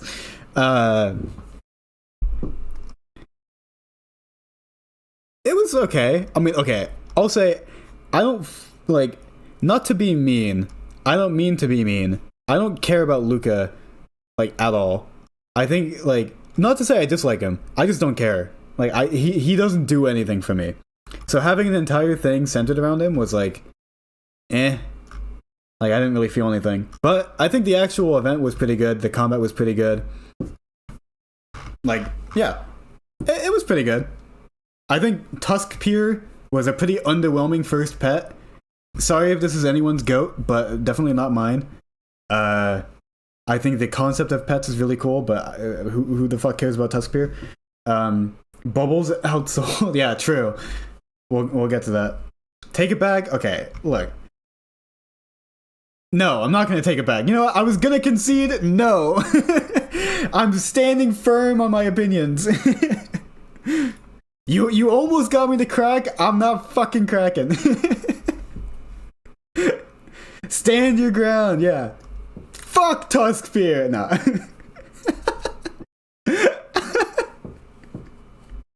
Anyways, nah. Whatever about Tusk Fear. I think for a first pet, they could have done better. That's all I'll say. What else was here? Oh yeah. Oh, I like this puzzle event. Pretty decent. Double drops. 10 pull. Oh yeah, they gave like an extra 10 pull for a face shower for some fucking reason. Which I mean, I'll take that. You know, I'm not gonna complain. Lushaka and Banana Amusement added to Simulated Universe. Holy shit! Back when we didn't know how Remembrance characters worked, so we thought this would work on Memory Sprites. The good old days. Can't wait to use it on my Castris. Well, we didn't even know who Castris was back then. God. Reporting on this shit was so annoying, because it was like, oh, surely it'll work with Memory Sprites, right guys? The entire time, the entire pre-release, I was like, surely it'll work, and then it just didn't. I'm like, okay. My bad. Thank you, Ace Pain. Ass Pain. Thank you for the follow. Yeah. Very good story. Pretty good event. Pretty cool characters. Not much else to say. I think for what you expect out of a patch, I think it does everything very well. I think it's high A, maybe S. I want to be very selective about S. I could see it going into S though. I think it's at the very least high A. This was the start of Acheron's Jiaoxia madness. Yeah. Well, no, that was last patch. That was 2.4. Top of A. Bag. When we get to 3.x, if anything is higher than B, you've lost me. Really? I think 3.2 has been pretty good. No. All right. We'll get to that. We'll get to that. Personally, S for me, but I can agree with A. Yeah, I think what brings something into S is either like uniquely amazing story or really good like actual gameplay. Like I think the 1.4 event carried this by itself. I think Pure Fiction being added and Golden Gears carried 1.6. Swarm, as we figured out, is the only reason 1.3 is not in C tier. Maybe because of that, 2.3 can go above 2.4 just because of APOC, but I kind of don't want to, so we'll leave it at that. But yeah, general rule of thumb, 2.5 does everything correct for a patch. It just doesn't have that extra secret sauce, I would say. It's close though. It's very like I could see this, but I think it's good as the gatekeeper to A or gatekeeper to S. And then on the other side, we have 2.6, the patch with the most boot hill in it. So I must love it, right? All right, 2.7. I think 2.7 was a bit overrated. Because I feel like a lot of the characters were really looked forward to, but I feel like a lot of the actual like events and what you did, like the actual like content that you could do in the patch itself was kind of mid. All right. Look, yeah, okay. 2.6. Look. Look. I should like this event or this patch because it has the most boot hill per square inch in it for every patch. 2.6 was fine. It had okay. I'll talk about my personal biases first. I genuinely didn't like the story. I think for most stories that I don't care about, like 1.2 and 1.3, I'm like, I don't like it, but it's fine. It's whatever. I think 2.6 I genuinely disliked. And that's with there being Brutal in it. And I liked Brutal's parts. I really liked Brutal's parts, but he was barely in it. And like Rappa, I don't like Rappa. I like her kit. I think her kit is cool. I think her gameplay is really cool. As a character, design-wise, personality-wise, do not like Rappa. That's just me. That's just me. And then the event, the concert event, worst event in the game. Just me, worst event in the game. So it's like a rhythm game event, but like with the most like brain dead rhythm that you could ever have in a video game. Like, I've played Rhythm Heaven before. I've played Guitar Hero. I know how rhythm games worked. This is not fucking it.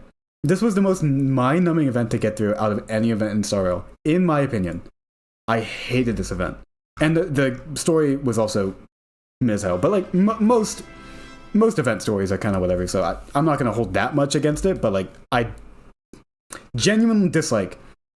Thank you, Blue Cake Studio, for the follow. The sad backstory felt so forced. That I agree. I 100% agree.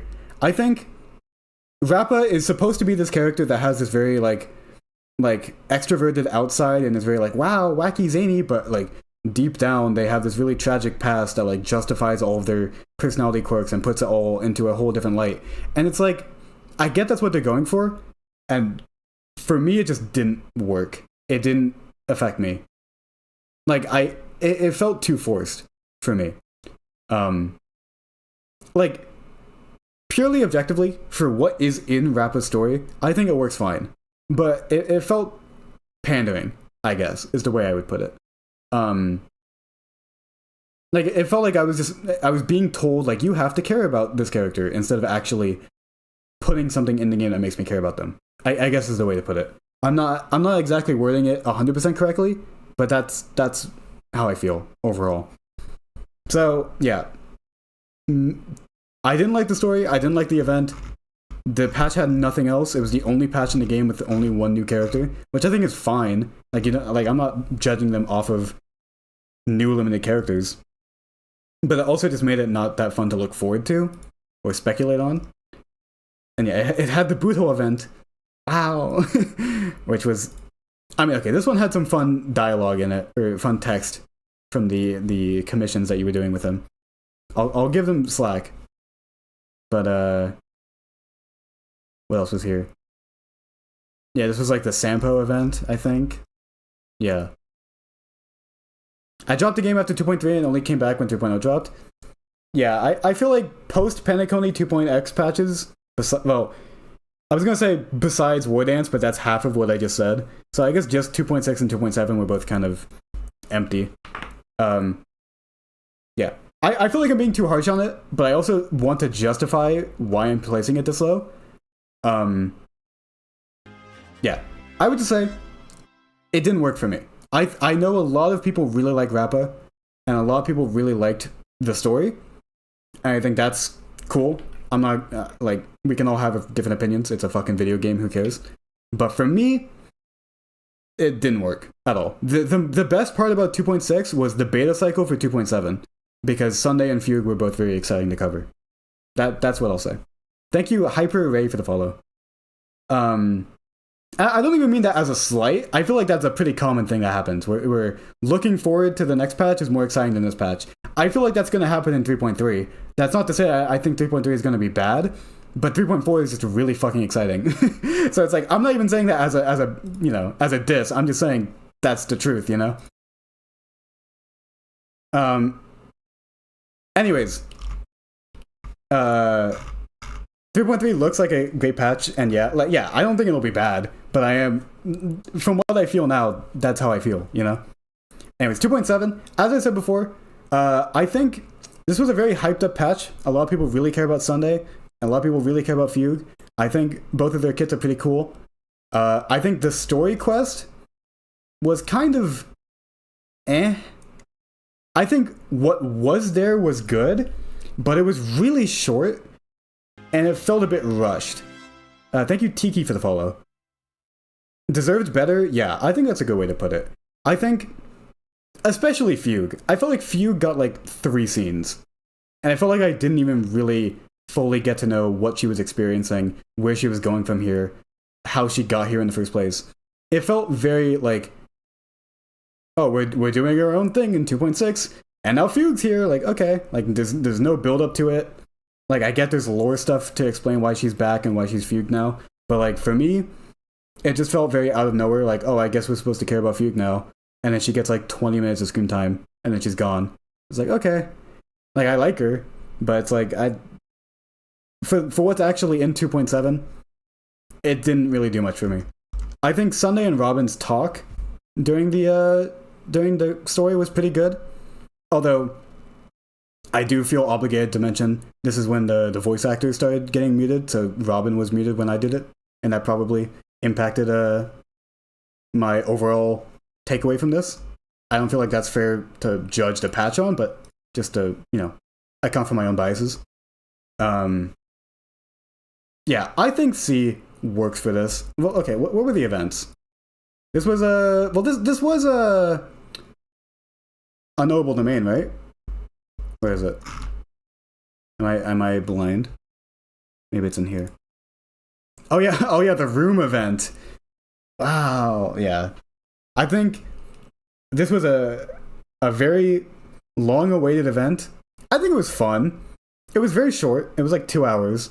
It was fun, but I felt like the general opinion is that I wish there was a lot more customizability and more reason to go back to the room after finishing the event. I feel like I've been in the Trailblazers room like twice since 2.7.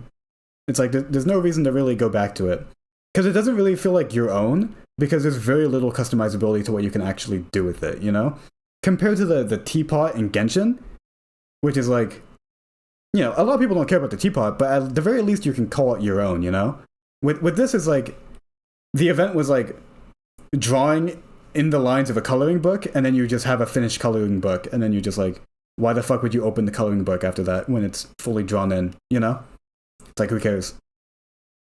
So I think it was a good event. Like, hey, coloring books are fun, but I think it could have been a lot more.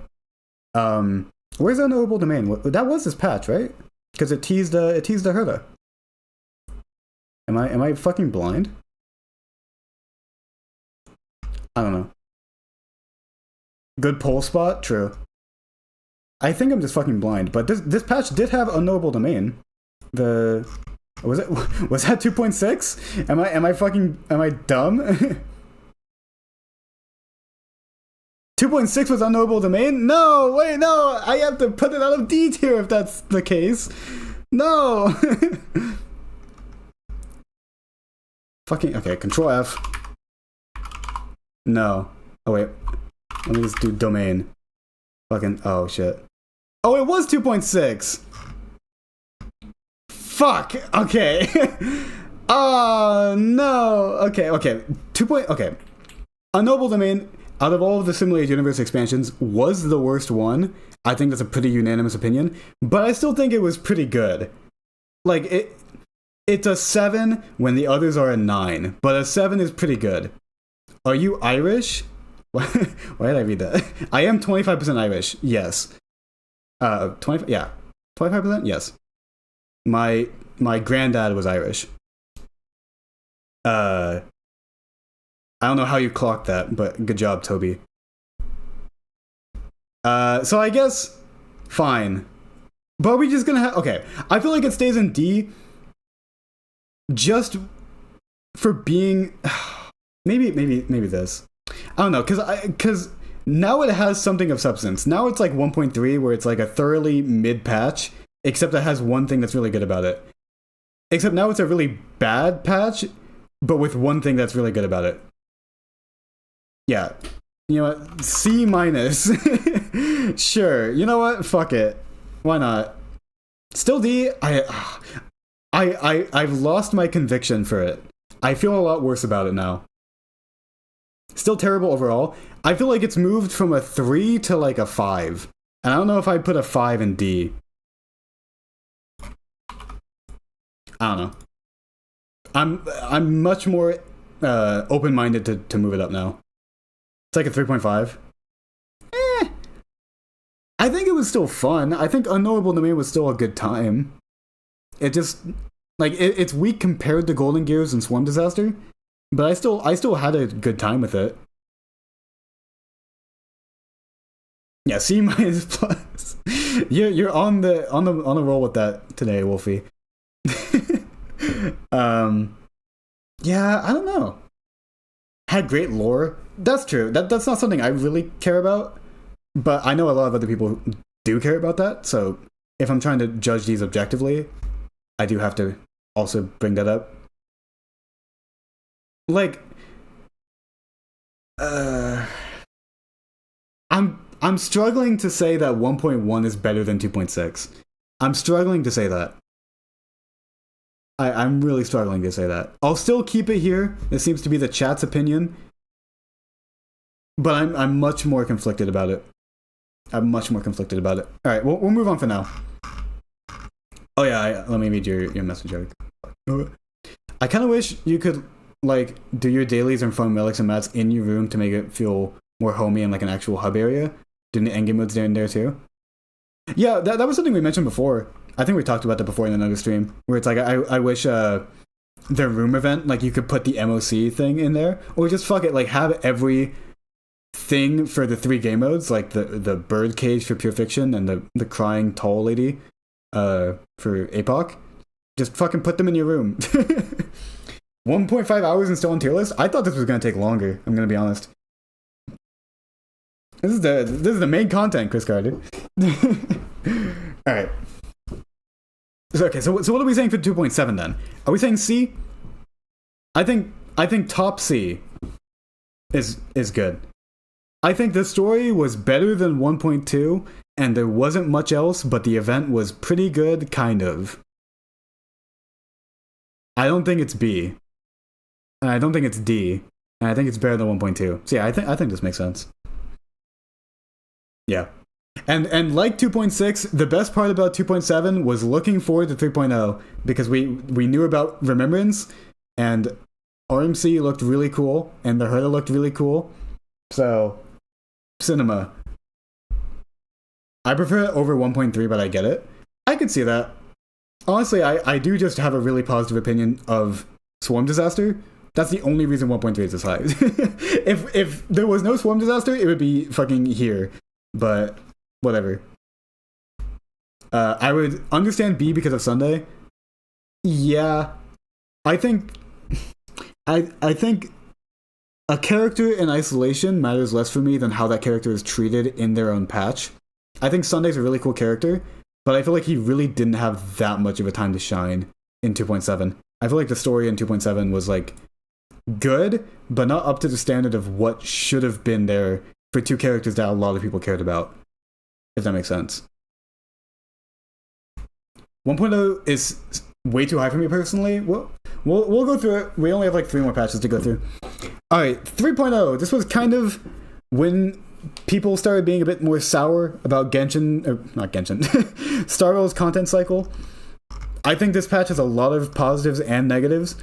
For one, I think Remembrance is really cool, but has a lot of like inherent negatives to it that are like built into it. Oh, Pure Fiction rework. Wait, oh, true. Wait, no, fuck 3.0. 2.7 had Pure Fiction rework, right? Okay, maybe that puts it here. Okay, back to 3.0. I think Remembrance is pretty cool. I like RMC a lot. I like RMC more than HMC in terms of like I think RMC is like top 10 units in terms of like cool playing around their gameplay mechanics. Arc feels very differently than me. The HP inflation spike, I think that was this. I think so. Maybe that was 2.7. Yeah, I like Remembrance conceptually, but obviously there's the problems with the light cones and a lot of the sets, relic sets, and like buffs just not properly working with them just because of how it was designed, which only serves to limit you on what you can farm optimally and who you can optimally use with Remembrance units, like we saw firsthand with Aglaya. And I feel like you can't really ignore that, you know? I think it was like 2.5, the HP inflation. Patch by patch, I don't really keep track of it. I mostly just keep track of how it is for the current patch, like how bad it is compared to the last patch. And then, okay, Amphorius 3.0, I think was kind of rough for an introduction. As I said before, it took me a little while to warm up to the Amphorius cast. I'm not sure if 3.0 was that good of an introduction for them. I feel like the story was a bit disjointed and very exposition heavy at the beginning, and the Herda felt extremely shoved in and like just completely separate from everything else that was happening, so it felt very disjointed. And yeah, it was also very long, true. It was just like, I don't know, like individually I care about the characters. Like individually it made me care about Aglaya and Finon and Maide. But like as a story, it didn't really do that good of a job hooking me, in my opinion. It was like 3.1 definitely made up for that, but 3.0 by itself, compared to like 2.0, like Penacony's introduction was a lot worse, in my opinion. Yeah. And I think it didn't really have that cool events either, right? Like it had all the like, wow, extra 10 pull. Yeah, this was like exploring a new region. Yeah, this was like a puzzle event or something. The Herda was so short. Yeah, it was like now, like in 3.2, it makes more sense of like how she's interacting with the story. But like her chunk in 3.0 did not feel good at all. And like I like the Herda, like I pulled for her. I think she's cool, but like not because of that. Great story, horrible gameplay additions. I kind of feel the opposite. I know you're very against Remembrance, but like maybe part of it is because by this point I was thoroughly in the content cycle of stuff. Like Aglaya was my first ever teammate tier list, and my 3.0 coverage was the best performing coverage I've done out of any patch, like growth wise. So I think I got caught up with a lot of the hype surrounding okay. I love Remembrance. I can't fucking say it correctly like 70% of the time. That is a negative. But I do like it. Yeah, I think a lot of it. Yeah, also this was kind of when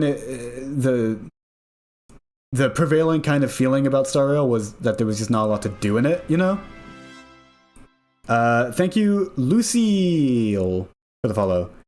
Like, I think that was the prevailing kind of, like, negative opinion about 3.0 and 3.1, and even 2.7, was just that, like, day by day, there wasn't really much to log in for, especially compared to something like Zenless.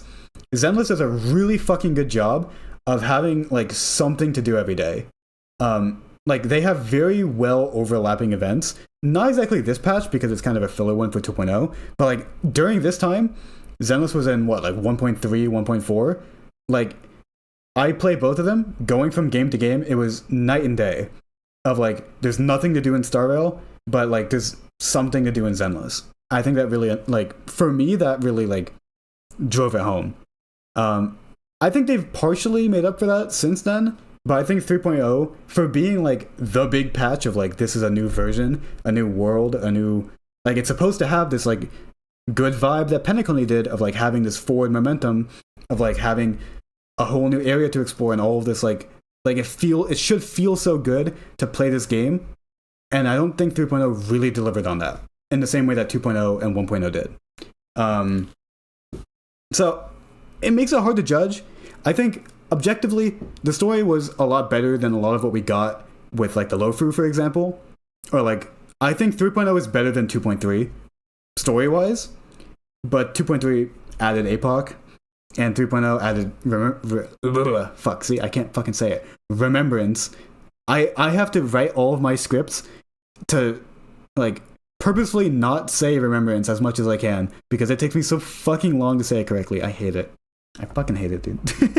But anyways, which compared to APOC is I think a lot more divisive for its inclusion, as we are seeing currently with ARC. I was very excited about Remembrance, but the way they implemented it was so poorly done. Yeah, there's a lot of scummy gacha game practices tied to it, which makes it really hard to be a true fan of it. I still like it overall. But I can definitely, like, yeah, there's a lot of ways that you can very validly criticize it, you know? And also, yeah, true. This was, like, by this point, this was when we were like, where's the new 4-star? You know, the last one was fucking Mose. And we did get RMC as a free unit, which helped tide us over. But now we're going into 3.3, and with 3.4 drip marketed, and we have fucking nothing. So, whatever. I think they're just trying to, like, tide us over. You know, like, we have RMC in 3.0, we're getting Archer for free in 3.4. We got either Luocha or Ranmei for free in 3.2. Like, they're kind of, like, breadcrumbing us without actually adding another Gallagher or another Mose to the game. Because I assume they think them doing that equals much worse profits. I don't agree with that, but I'm also not a fucking marketing guy, so I wouldn't know.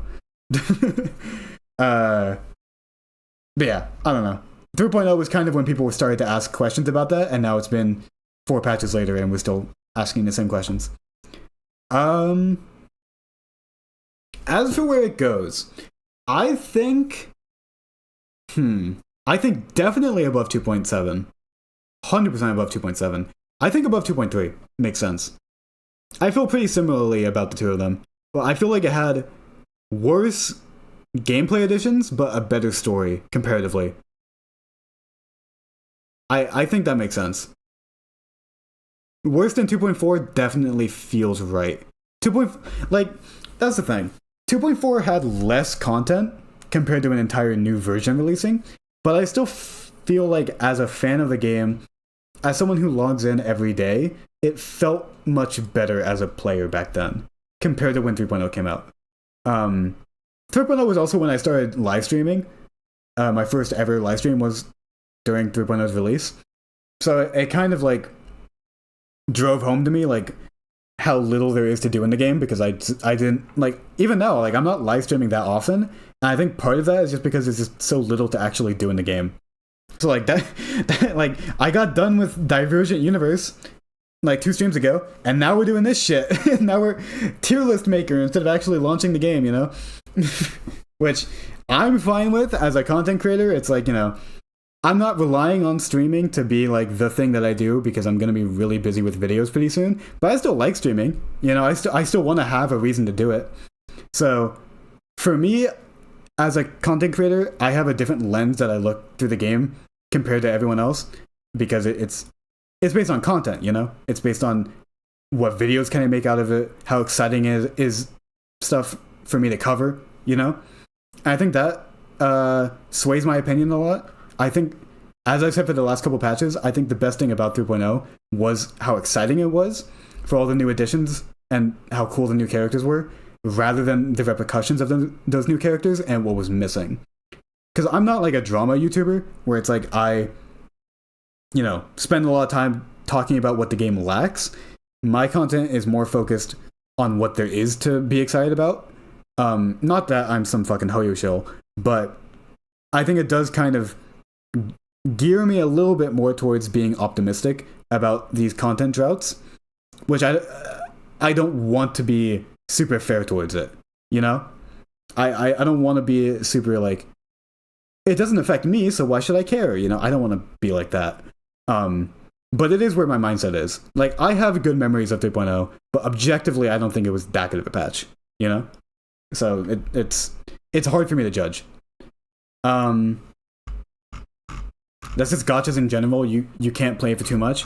True, but like, again, compared to Zenless, it felt way better as a consumer to play it. And I'm a free to play in that game. So it's like that's without even like the incentive to pull and to spend and to get all the premium content for the new patch, you know? Like also for 3.0, I got both the Herda and Aglaya. So for new content, I was covered there of like I had new units to play with. But if you don't go for either of them, then you have even less to do, and you're gonna have even less of new toys to play with, you know. So it's even worse for someone like that. Oh yeah, Aglaya mentioned. True. All right, 3.1 I think was a lot better. Oh, Ark has her own tier list. I can put it on screen after I'm done with mine. Let me drink some more water so my throat doesn't fucking die.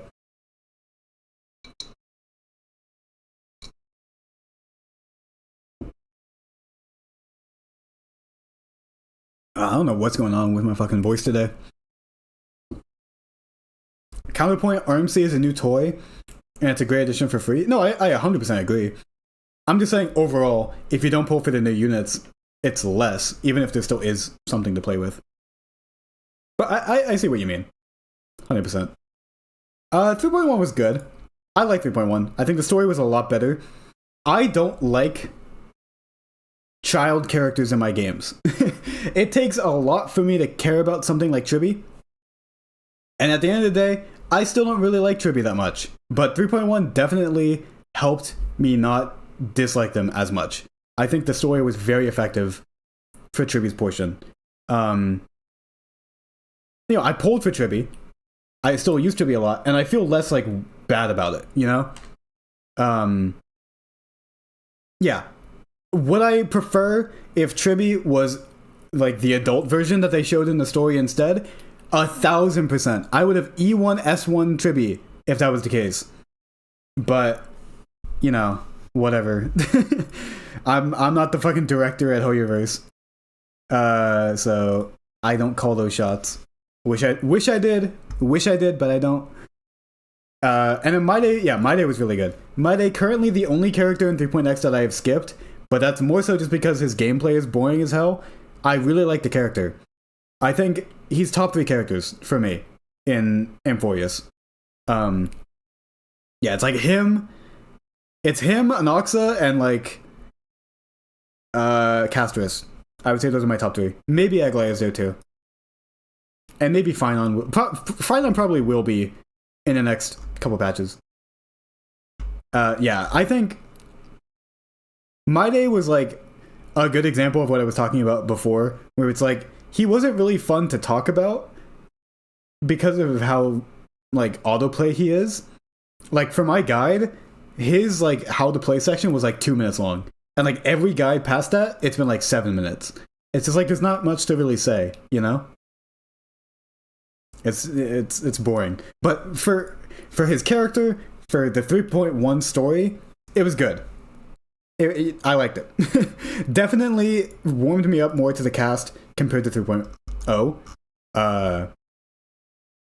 Yeah. I think a lot of people complain about Tribi being very, like, a very oppressive force in the meta of, like, if you don't have her, you have to play the game very differently with how you build your teams. As someone with Tribi, I can't really comment on that too much.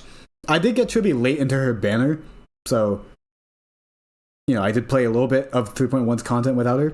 I don't think Tribi is that oppressive in her, you know, presence in the meta, but I do still get what people are saying. I think it's more of the feeling that comes with it rather than like actual meta viability. I don't know.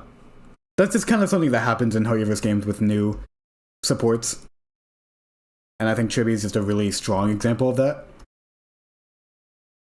I think I also think Tribi is a pretty fun support, like gameplay wise. If you have DDD, that is, I think she's less fun with her signature than she is with DDD. I'll say that much. But yeah, what were the events? Protean Hero. Oh yeah, this was the expansion that added the tier list, or not the tier list, the tiered system that I just got done with, right? Yeah, that was this. It's fun. I think the sun and moon parts of it are kind of an afterthought, and I don't really think they matter that much. but I think they've continued to refine like the equations and how the paths interact with each other, and I think 3.1 is a good example. Oh, Protean Hero is a good example of that. I think it's pretty fun to play. I've done a lot of it on stream, and I think most of the time I've had a pretty good time playing it. Yeah, it's only an iteration of what was added in 2.6 or 2.4, 2. What was it? 2.3 actually was when Divergent Universe was added, but still, it's still good. I liked it. And we're getting a new expansion of that pretty soon, right? I think so. What else? What else was added? Oh yeah, this. Yeah, I think 3.1, on the other hand, definitely continued the trend of just not having that much to do in a single patch. You had Protean Hero, and then you had this event that took like an hour and a half and was boring as hell. And then other than that, what else? There was nothing. The entire patch, there was nothing to do. Like, two events and a good story. I don't know. I think compared to like a lot of the other patches, where at the very least the event was more meaty and it was more to do with it, or the story, I don't know. Like let's look at other patches in 2.x. I feel like 2.4 had like what, 4 events and a pretty meaty main event. 2.5 had the entire War Dance, which took like fucking 6 hours to do, and it was pretty fucking good and had good combat in it. And then 2.6 and 2.7 failed for the same reason of having like basically nothing to do, which carried over into 2.0. I feel like the early 2.x patches, like 2.1, 2.2, 2.3, didn't really have that much to do either in terms of like new content, but they were mostly carried by their story, which 3.1 is also carried by its story, but maybe not to the same degree. It's kind of hard to judge it because we know how Penacony played out compared to Amphorius, which still has like, what, 4 more patches to go? I don't know. I think... Oh, sorry, people in ad jail. Look, I'll go refill my water. Fucking anyone who's subbed, tell people who are in ad jail to fucking come back, or that I'll be back in like 10 seconds. Oh wait, wrong screen. I'll be back in 20 seconds. I'm gonna go run to the fridge. Oh my god.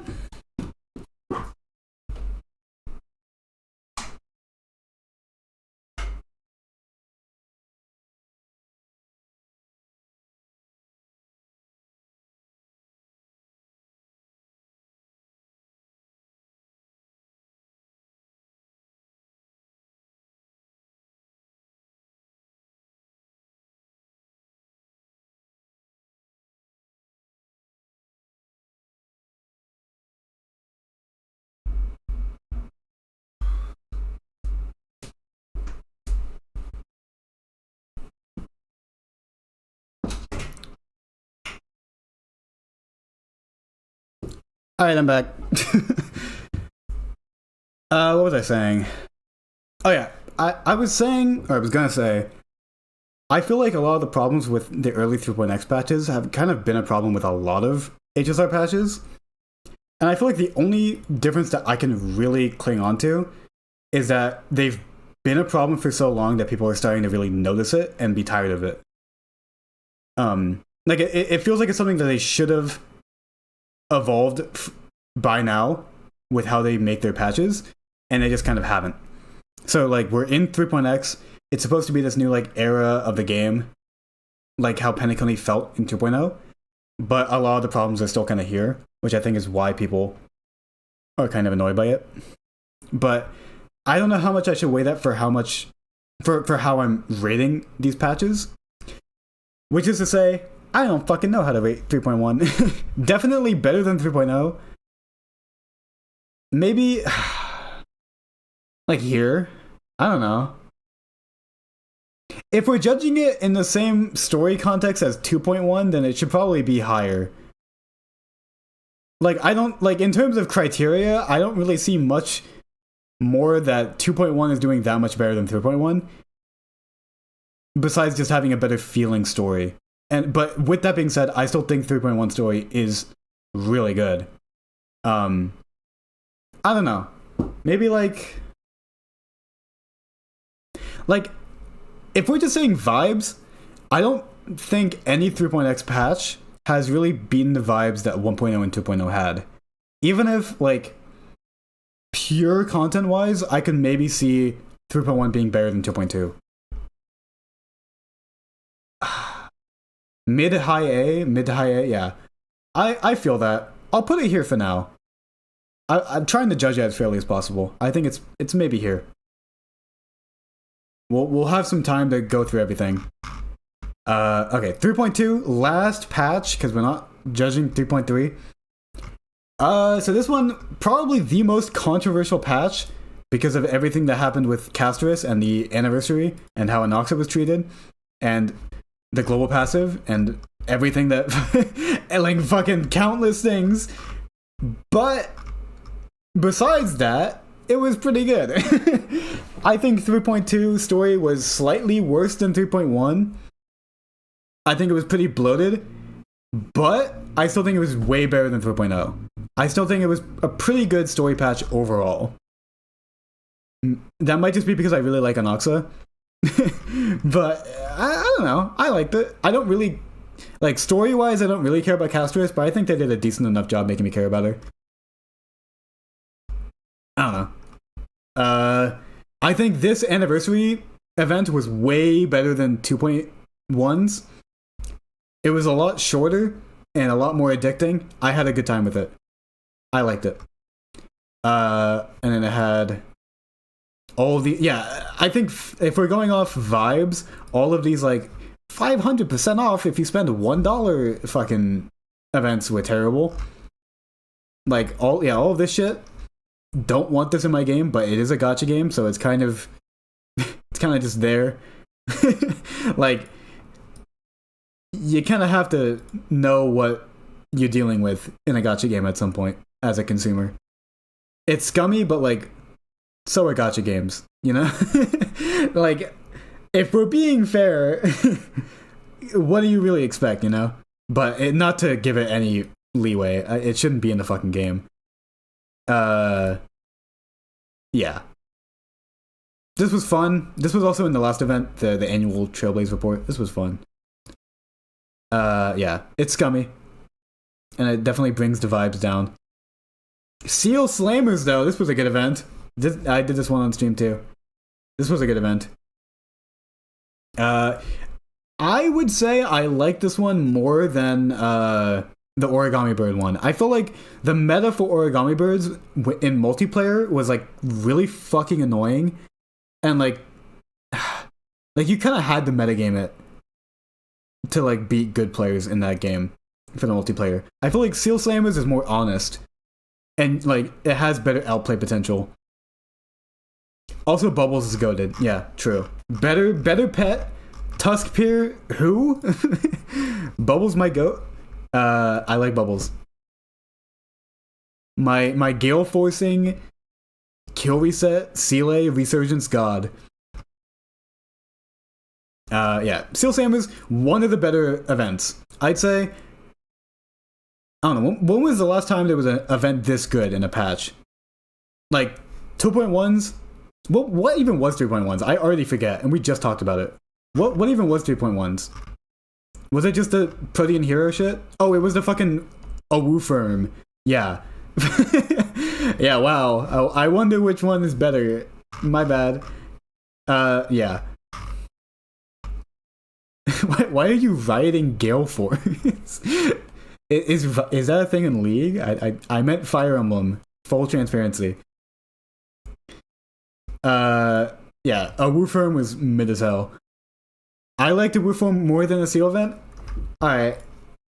Fair enough. I won't take that away from you. I disagree. But, you know, everyone can have their own opinions. Top 3 event as a Super Autopets player? Really? I like Super Autopets. I played that for a little bit. But, I kind of felt like for most of the event, I could kind of just trailblaze through, holy shit, with, like, one core team. And I had to do very little until like the end. I don't know. I just didn't really like it. Oh, you're saying Seal Slamers is top 3. Yeah, I would agree. I think Aetherium Wars is top 1. I think War Dance is definitely high up there. And Seal Slamers and Origami and Seal Slamers are like up there. Like they're top 4. And then maybe like the 1.5 Persona one is up there. Or I don't know, like what else would be there? Maybe the March one? Nah. I'm coping saying that. Maybe the Room one, honestly. Oh, Baseballer. Yeah, true. Yeah, okay, Baseballer. That's number 5. True, I forgot. I forgot about Baseballer. Yeah. So, the story was pretty okay. The characters have a lot of controversy around them, but I think both of them are pretty cool. Obviously, I do not want global passives in this fucking game, and there have been like literally half a dozen times on stream where I've gotten Castrus passive where I don't want it. Oh wait, what am I being pinged for? Can I send links in chat? Maybe more on the Discord? I don't know. Ark, you decide. Yeah, I love Castrus' gameplay. I think Castrus is a super fun character. Why me? Because you're mod! or any other mod here. I think Sarah was here briefly before. Yeah, depends on what it is the real question, but we need to have some sort of answer. Yeah, I think it really is, the only thing that I don't like about the global passive is that you can't turn it off. I'm honestly fine with it being in the game. I just wish it wasn't this like universal thing that you just get on your account for having Castrus. I would be fine, like personally I would be fine with it if it had an off button. So it's like I pull for Castrus because I really like Castrus, and I haven't regretted that. She's been really fun since I got her, but literally like twice a stream, like in Divergent Universe, I just die and I get Castrus rezzed and I feel like a piece of shit. Like I feel like I swiped for an E6 character, and I do not want to do that. It's just, I don't like it. It puts a bad taste in my mouth.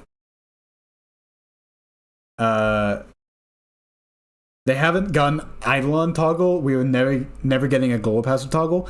I don't fucking get why. Because like I think I've talked about this before.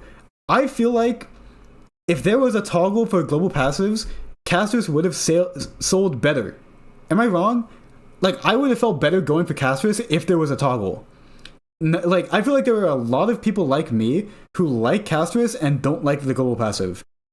And, like, they feel conflicted that you have to get both.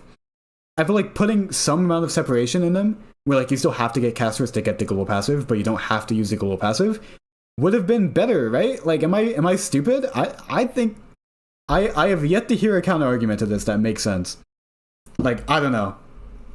Maybe it's like they want to force people to like the global passive, which means that they have to have it on to use it or something, which is stupid, but I don't know. Whatever. Anyways, the patch itself was pretty okay. Not really much to say about it. Good-ish story. Pretty fucking good event. Anniversary was pretty fun, and I think anniversary-wise, it did better than 2.1. So I think, and then after this, we'll take some time to organize the patches too. Is it better than 3.1? I honestly don't know.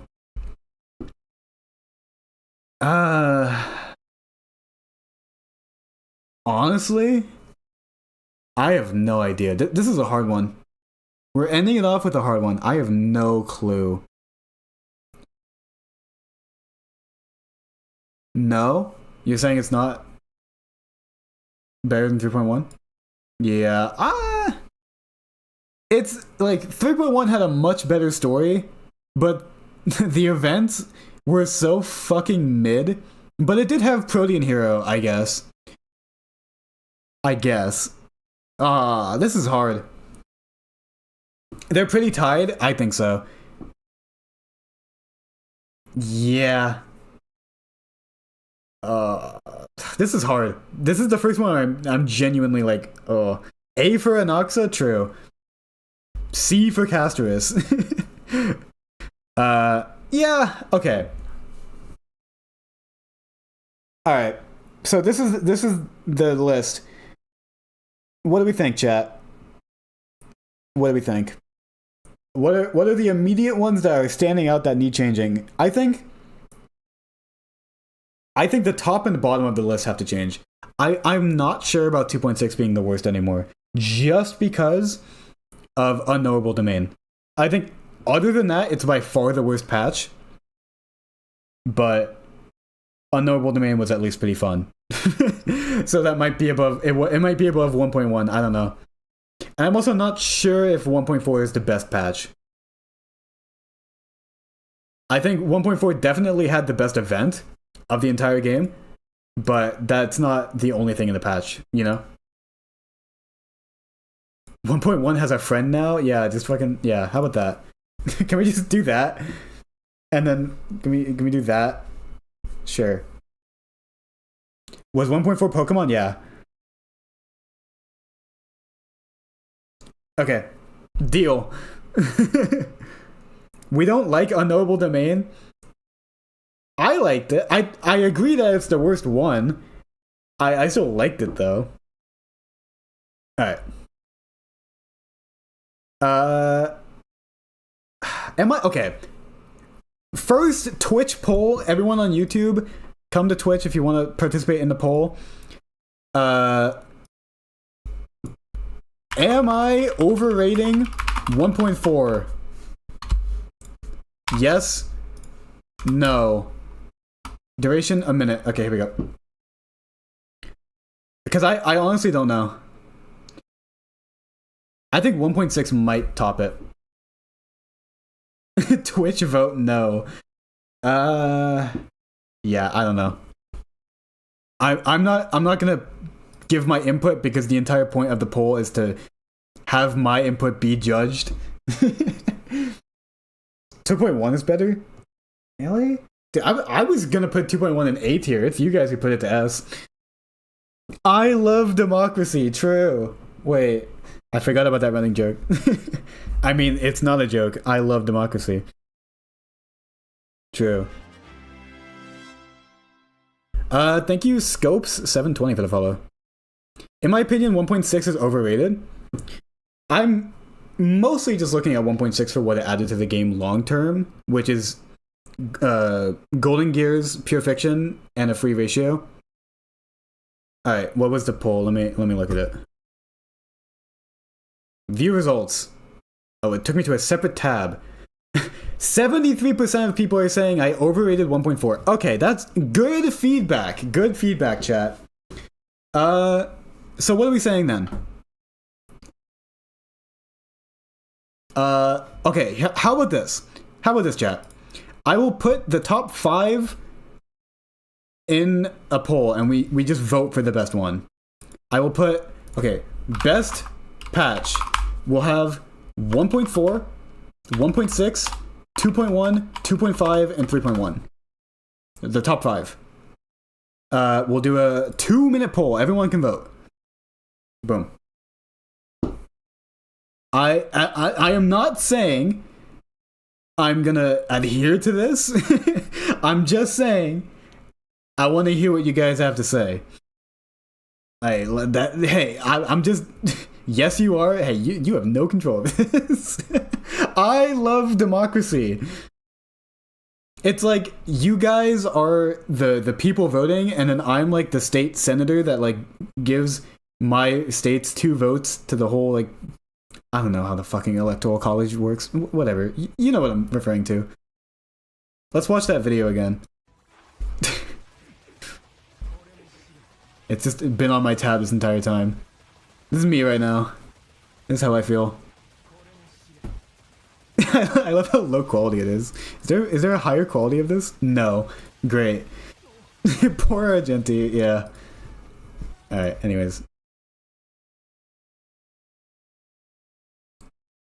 Alright, what's it looking like so far? You know, I'll give my... Oh, wow. Okay, most people are saying 2.1 is the best. I'll put my vote...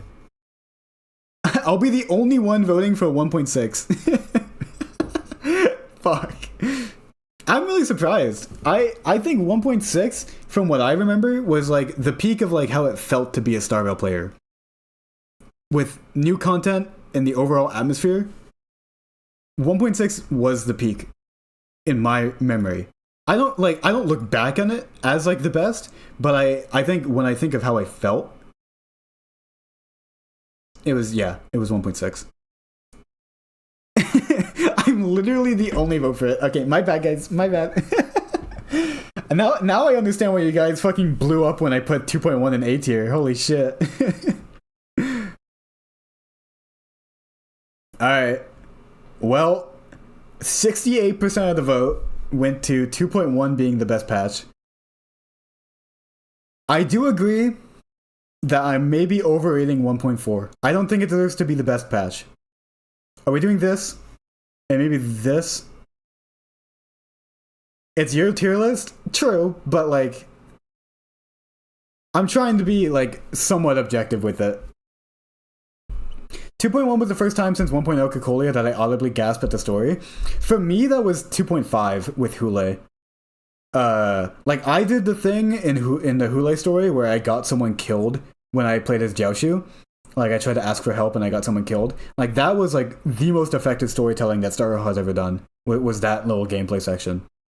For me, like 2.1 was really good, but I like if for me. For the best story, for me it's 2.5, but I still really like 2.1. Apparently, I'm in the minority though. So, okay, we figured out the top and bottom of the list. I think everything else looks pretty good. I wish we had like a little notepad that we could like add little notes to every patch, so I can remember what we like why we put every patch where they are. Let me do a quick poll. What's better? 1.0 or 2.0? 1 minute poll. I can honestly say going either way. I want to hear everyone's take on this. Well, it's not like I'm hearing people's take, I'm just seeing it. I think 1.0 is better. Narrowly. I think it's pretty even. So we'll see. If you want my opinion.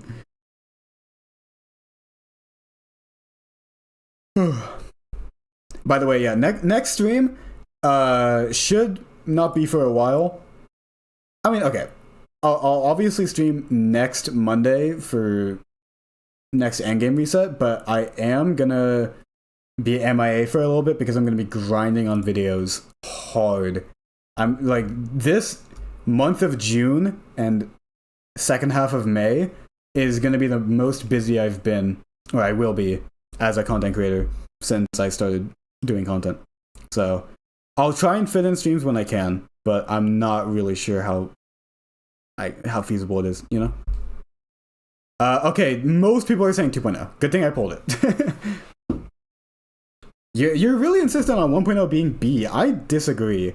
I think it's miles, like, for me, it's miles ahead of 1.5, in my opinion.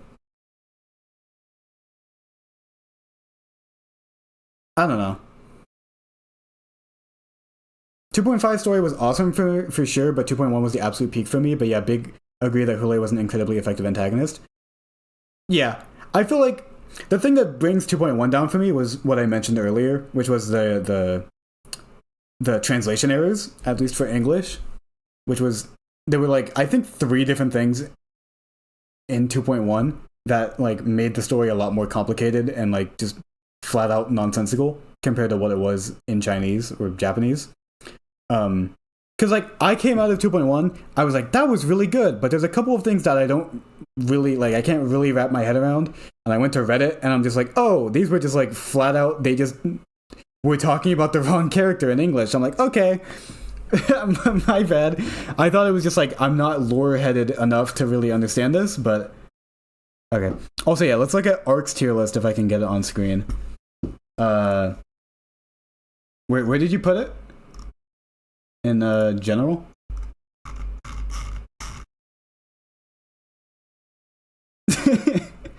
Oh wait, that's not you.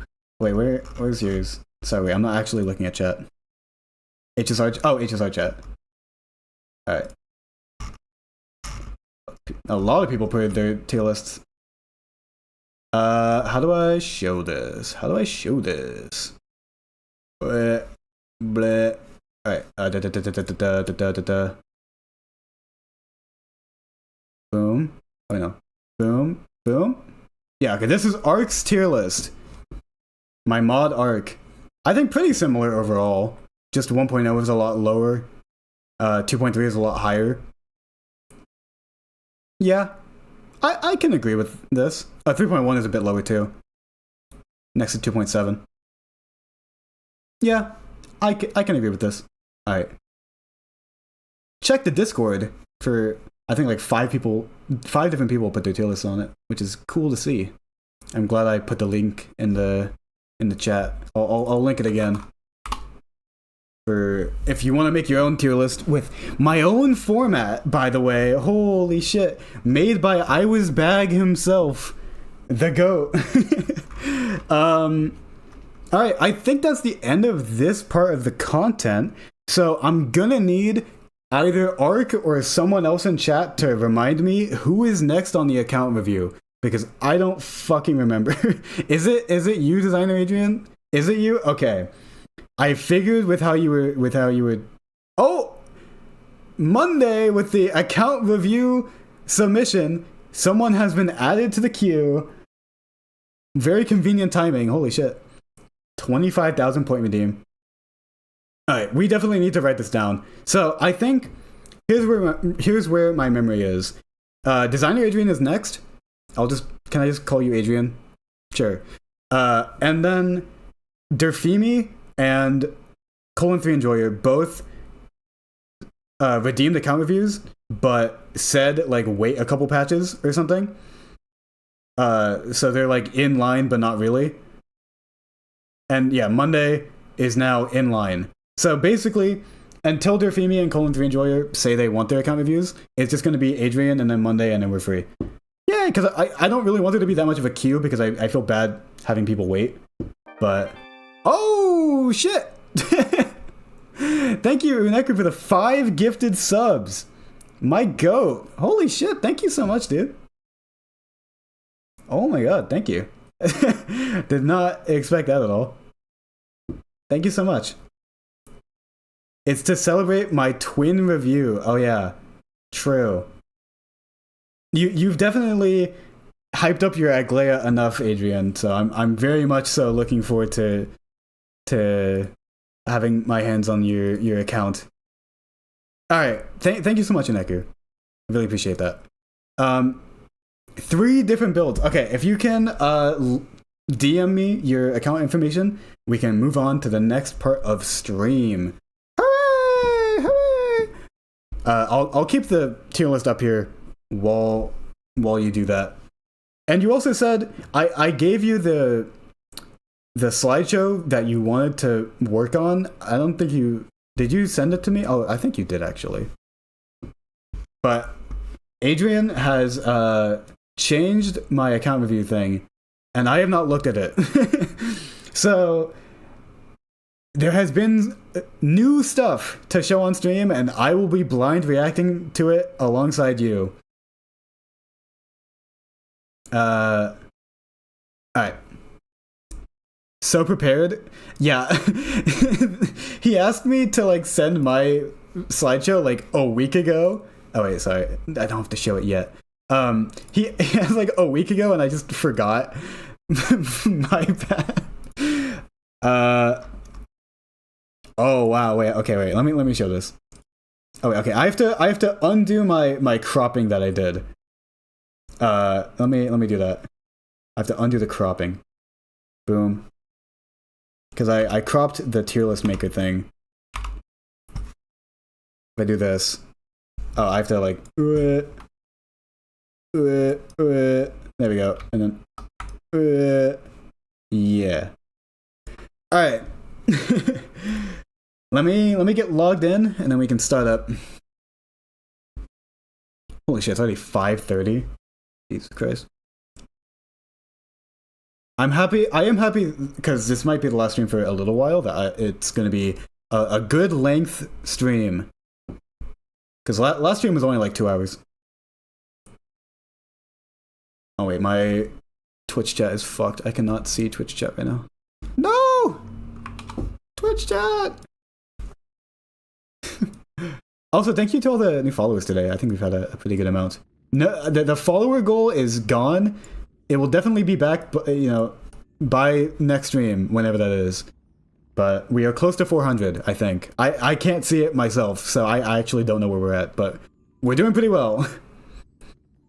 Oh wait, shit, I just logged into my own account. Wait, more stalling is needed. Also, my computer might lag because this is the first time I've logged in today, and my computer has been shitting bricks. So, be prepared for the background scrolling to become worse for a little bit. Yay! Alright, I'll tell you... Oh, you're in NA, right? Also? Just making sure. Okay, I sent the verification code. So let me know what it is. We died? Oh no.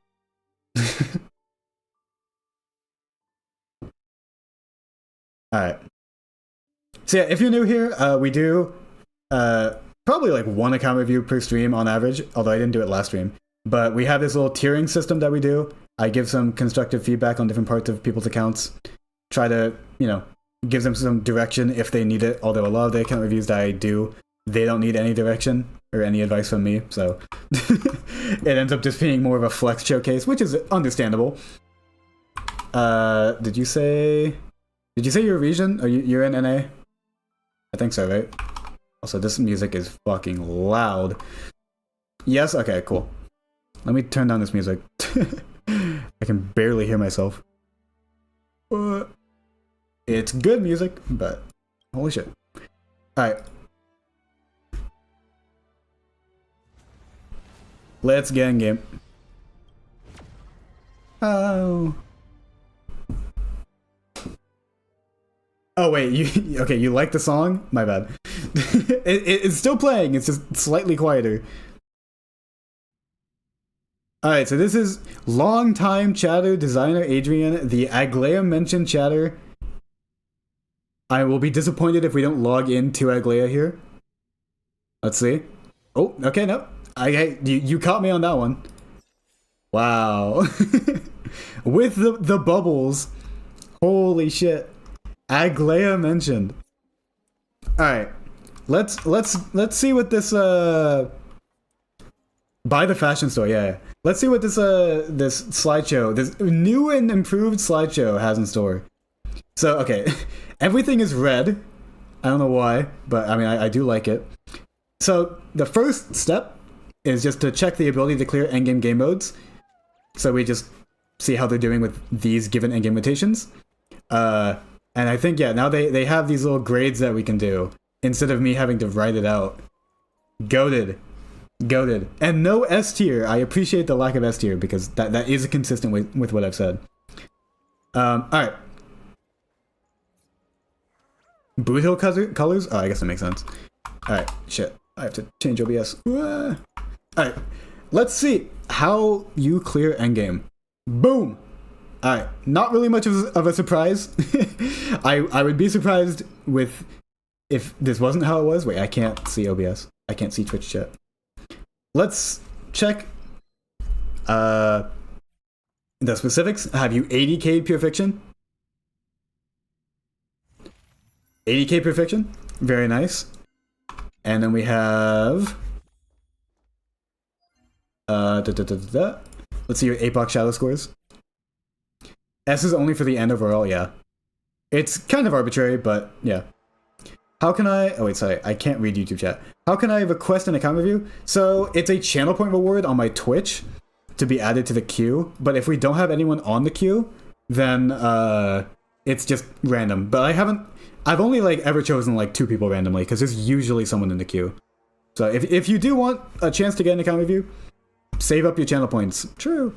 Pretty good APOC shadow points. Especially because this isn't really that made for Aglaya, I don't think. Ricky Rat 69. Thank you for the follow.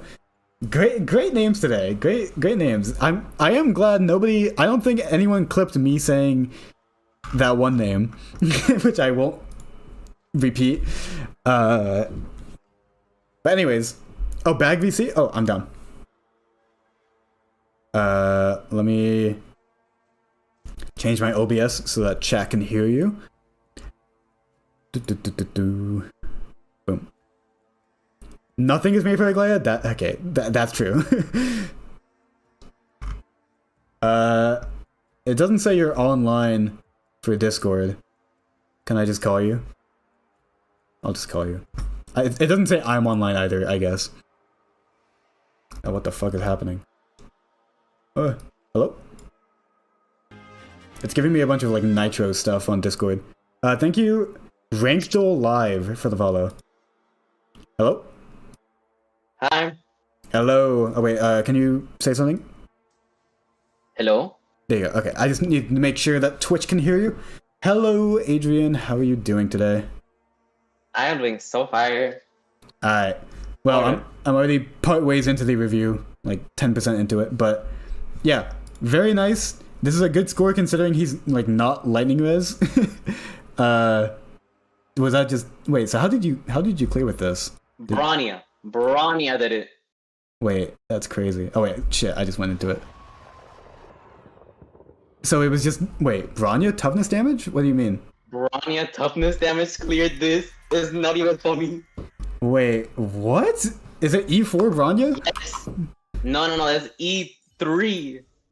Wait. She cleared with her basics. No. Okay. Brania didn't do that much. It was mostly Aglaia killing the mobs quickly. Oh yeah, But that makes sense. When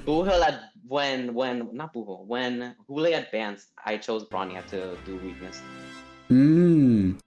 Okay. I did. Wait, hold on. I got a better score one time with Buhil instead of Branya, but that was like so lucky. Oh wait, so Aglaia and Boothill were used together? Is that what you're I saying? built a Buhil on a team, That's and crazy. they cleared. Thank you. It was really funny. Thank you, Mango Tango, for the follow. That's crazy. I honestly, I wish I had more of an initiative to do like funny clues like that. Like when I did the Yumly sustain on stream, like that was super fun. But Aglaia Boothill used together, I might need to try that out. You might be cooking. Anyways, let me go back to the catered account review slideshow. Obviously, A+ for ability to clear endgame game modes. Yippee! Yeah. Oh yeah, and then put to here. A little Boothill emoji. Yay. Alright. Click on the Buhil. If you don't click on the Buhil, we'll break everything. Oh shit. Okay. Okay. We're moving on. We're moving on. I might have accidentally gave you an A-, but it's fine. All right. Okay. We're good. We're good. You have an A+ for that in my heart. All right. Check baseline investment levels. All right. Let me get OBS here so I can see chat. So now we look at the account overall. Surprise, surprise! You have an Aglaia. I do want to see E1 S1 Aglaia. Very nice. But this category is mostly just to see like traces, Lycones and stuff are properly leveled. Let's see that overall. Don't check the links to Lycone. Well, okay, now I have to. Yeah, Quippo level 60. I mean, it does the job. I have a level 70 Quippo Crow that I use all the time. It's not that much worse. Oh, I do have Exactly. I do have to look. What's your DDD level? What? Ooh, S4 and S1. Not bad. Not bad. Yup. Yeah, I would definitely say it's better to have 2 DDDs than the S5 one of them overall for an account. But yeah, I mean, it's not something to judge because it's 100% just gotcha. But for what you have, not bad. Anyways, going back to this stuff. Yeah, things seem pretty decently leveled. I mean, your Branya is missing a few levels for like a damage she doesn't percent need here. those levels. She's not advancing Aglaia. No damage boosts. Oh, true. Well, the AoE ult buff, but it's only for 2 The turns. AoE ult is like a 1% damage increase. Hey, that's a 1%. Hey, that's a couple substats or like one substat. Don't knock it till you try it. Yeah. Other than that, looks pretty good. You do have a boot hill. I'll give you extra points for that. Not a fully leveled boot hill. but a boot hole nonetheless. Yeah.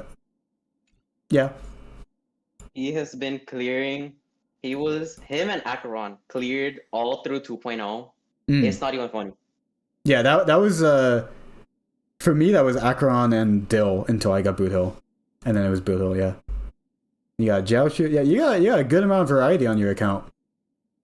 I think the trend for the last couple of account reviews has been that there've been like very high vertical investment, but not a lot of like different variety to deal with all the horizontal investment bullshit that this game throws at you. Technically, I got both investments. Yeah, I mean, yeah, E1 S1 Aglaia notwithstanding, but I'm saying, yeah, you have a good amount of variety. Passerby, oh wait, two-piece Passerby. Wow. Don't look at my Pogo. I don't use her anymore. Okay. Yeah, okay. Not every unit is built, but I mean, typical. That's how a lot of accounts are, including my own. Very nice. Very nice. Thank you. Yeah, I would say not everyone is like fully leveled, but it's definitely at an acceptable level. Like, there's some people whose like utility you care about, but not exactly to it being max leveled. Like if you're using Linkshot outside of Caster's teams where the healing matters, like you don't need to level up every healing thing. Like I think my Quoho's skill is at like level 8 or something. Although I do think your break damage buff isn't maxed out, but besides that, like I don't use her in break though. I use her with with the Herda. I mean, not Aglaia. I use her with Herda. Ah, okay. Then yeah, then that matters even less. So yeah, overall, if I go back to this, boom, I will give it an A. True. All right. Not the worst. Check team building. Oh wait, is this out of order? I thought the next one was Vela quality. Am I forgetting no, my? It was team building. Oh, okay. I didn't change the order with the slides. I guess I was wrong. Fake, I was bag fan myself. Anyways, investment on this account. Are there more optimal ways to use the existing resources in the current endgame? This is kind of something I touched on a tiny bit, but you have pretty workable horizontal investment. So are your teams here, like the teams that you use, if I press T? Oh, yep. Alright, so you got Sustainless Aglaia. This is the Aglaia team I use, although it's different because having the S1 changes your rotation a good amount. Do you have? Yeah, you do have the required speed to use it. Damn. Okay, before I go into anything else, I'm actually a lot over. You're supposed to have 161. Yeah. I thought it was 162. I didn't really look into it much. I didn't make an Aglaia guide after all, but I did make a teammate tier list. But anyways, I do want to pause and just look at your Aglaia. I do want to see. Obviously, on the correct sets. Let's see. Not bad for the speed breakpoints. Not. Oh my god. I think what's more notable is just the amount of this set that you have. Holy shit. I had more. I like just accidentally trashed all of it. This is also really. Would this not be better since you're already at the speed threshold? The thing is. Oh, you're overcapping. Rate, that's annoying. Yeah. Because I'm already overcapping. True. Damn. Oh, I hate that when it's like you have a better piece, but you're overcapping because of it. That's happening with my casters right now. All right, it's not bad pieces overall. You got a lot of 4-liners, a lot of 3-liners. Not bad. Ooh, also not bad. A lot of speed. Check your other pieces. Ooh, this one's not bad. Ooh. Very nice. Also very nice. Damn, yeah, you definitely have been in the mines since 3.0. I have not left that domain for a day. Not one day has gone past that I have not been on that domain. Jesus. Alright. Ooh, 9 speed. Very nice. And no crit rate. Oh wait, it's a crit rate. It's crit rate. It has no crit damage as a side part, but 9 speed, I can't switch that piece. I can never switch that piece. Yeah. Because, okay, if you don't know, chat, basically, if you have Aglaia's Lycone, you can reach a speed threshold with Sunday, where at max stacks, you go twice before Sunday's turn, so you just get a shit ton more turns. It does mess with buff up time a little bit, but it's still mostly worth it to do. You just get a shit ton extra damage.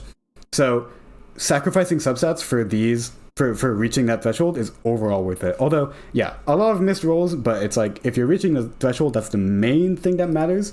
Obviously, because you're able to pull, or you're able to fucking clear pretty well, as we saw. And that's mostly for like speed rotations, and as for damage stuff, you do have E1 and S1 to also shore up your damage there. So overall, it works pretty well. Speed. Damn! Okay. Never mind. I know. Oh, I got those the second day of farming. Damn! It was a sign. I have not been able to replicate that piece ever, but it exists. Yeah, no, fucking, you don't need to replicate it. You just need the one. I guess for the other stuff. Oh, and then a 3-liner too? Holy shit. Very nice. Very nice. Another 3. And yeah, I think attack percent is bad on her, right? Because she gets a shit ton from the speed conversion. Yep. I think, Yep. So damage percent, very good here. Oh, you have a lot of lightning damage ones. Another 3-liner. Nice, damn. Alright, and attack rope because you're at E1, so you don't need the ER. ER is better. Still, is it? Like, it's still better because you'll be able to get ults more quicker, but just the ER, I barely get any ER to begin with, and the ones that I get, it's like just HP and defense. Yeah, I used the crafting thing for an ER rope for my Aglaya, so I feel that. But you're able to clear with this. I mean, yeah, E1, if you don't know, gives 20 energy every time Garment Maker attacks the Seam Stitch, so... No, it's every time Aglaya or Garment Maker. Oh, sorry, I misread it. Aglaya or Garment Maker, yeah. Yeah. Very good. I have to fix that. So, per rotation, that's like entire extra ult over the course of the fight, which is pretty good. What? Yeah, it's basically just double energy. Oh, I have a... Someone is DMing me a shit ton. If you're in chat right now, I am currently ignoring that. It was shit. Back to Star Rail. Well, oh yeah, we were looking at team building. Sorry, I got carried away looking at your Aglaya. So besides the obvious sustainless team that has taken you pretty damn far, I do want to also look at the other shit. Like, do you have E1 Robin? No, you have E0 S0 Robin. Very respectable, like me. E0 S1 Sunday, very nice. On Nuchaka. And we saw Poised to Bloom Branya, very nice. Are you not worried about the lack of DDD? No, actually, DDD messes up my rotations. Oh, does it? Okay. Because I'm not too familiar. Okay, so for PF, when I'm not using, for this PF specifically, I use Tribi instead of Branya because Tribi damage. And that was messing up the whole of the Aglaya Sunday speed tuning. Like, Sunday was getting advanced too much, and Aglaya was getting advanced too little. Huh. So I was speeding her. I have seen stuff like that where like people like purposefully sack DDD advance on your Branya, like you do it on Branya's turn so she doesn't get it to like mess with the speed tuning for stuff like that. But Poised to Bloom is Poised to Bloom. Very nice. I think I have like S1 Poised to Bloom. I've like I do not have anywhere near S3. So very... Oh, wait, let me... I got those 3 in Aglaya's banner. Ooh, nice. I don't know if it was right up, but I got those 3 in Aglaya's banner. I have been using them for so long. I would assume it's on her banner. It'd be crazy if you got 3 of it off banner. That would be crazy. Anyways, yeah. So very respectable. What is this, like a 7 cost team? Not counting Branya, because it's 1, 2, 3, 4, 5, 6 cost team. Not bad. Not bad at all. Alright, and then you also have... You're the Herder team. Very nice. So you've skipped Anoxa because you have Jade. Is basically the main... I am pulling an Anaxa on as we go. Oh, okay. Me and Unaku made a truth. Ah, I see. Alright. E0 S0. Okay. With Sigonia. Ooh, so mainly a pure fiction build then. Sigonia. Look at the Sigonia pieces. Ooh. 90% carry. Look at those pieces. Damn! Very nice. Exactly. Very nice. Wow. I'm currently... I'm currently farming for, well, Izumo, but also Sigonia from that. And like, this is better than anything I have. This might be a dumb question, but is Aglaya your fave? I think that's pretty... Actually, my favorite character is like definitely Don Hong, you know? Yeah. Yeah. I can tell. Level 30, 3-star Lycone. He's so loved, you know? He's so loved. Yeah. I have to bring up Dan Hung in my 3.4 video because he has the talent that works the same as Finon, where it's like you have to be the target of a single target ally and get a buff from it. Wow. I love 4-star Dan Hung. Anyways. Yeah, very nice to her team. E0, but with DDD. Yeah, I'm seeing that outside of Aglaya, you're not really doing that much vertical investment, which is entirely fair. Nope, you're wrong. Oh. Heard of you, and I'm trying to go for E2, S1. Oh, damn. And I'm trying to get Cypher S0, S1, E0, S1 for Aglaya, and Aglaya E2. Damn. Next match. All right, so it's so to revise that, currently little horizontal or little vertical investment, but with plans to make that no longer the case. And to clarify, I'm not saying like this account is worse because it doesn't have vertical investment, because like that's not how things work. It was just something I was noting. I am curious, is this better than a total calculus for her on this build? I haven't really seen this. Okay, it depends. I switch it up depending on the thing. I was like doing what's it called? I was doing MLC, so I would just ran that. All right, I mean, it makes sense. But I switch it up. Yeah. Shit. Oh no, I can't see Twitch chat. Yeah, looks pretty well built. No, actually, check the rope. Check who? The jade rope. Oh, the jade rope. But ooh, well, it doesn't look nice. But attack percent. Oh, it's ER. Oh shit. Yeah, wait. Would you not just want to run like Sigonia on her instead, or Duran? No, I don't have any quantum, and I don't have any good quantum Sigonia pieces. I don't have good Duran. I can't farm Duran. It's like I forgot what his rans with, but I don't farm for either of those. Fair enough. All right, and then the main thing we're looking at is team building. I keep forgetting. Nice. Oh, I didn't see that you had a Fushuan. Was this? Did you pull for Fushuan, or was it? This is performing. Oh yeah, I pulled for Fushuan. I actually pulled for E1 Fushuan. Nice. All right. Okay, so we have a bunch of 3 teams. So is these like you use the support character for the 4th slot? Yep, I use my support characters. Well, that's like okay, the 4. I don't use that one. All right. Boot Hill team. Boot Hill team. Nice name. Great name. Yeah, very nice. No fugue, but I mean, I was fugeless, and I think it's still fine. Fugeless for Aglaya and Herda. Yeah, makes sense. Fully respectable. And I'm assuming there's an Acheron team? Yeah, okay. Oh, wait. Oh, check Macron.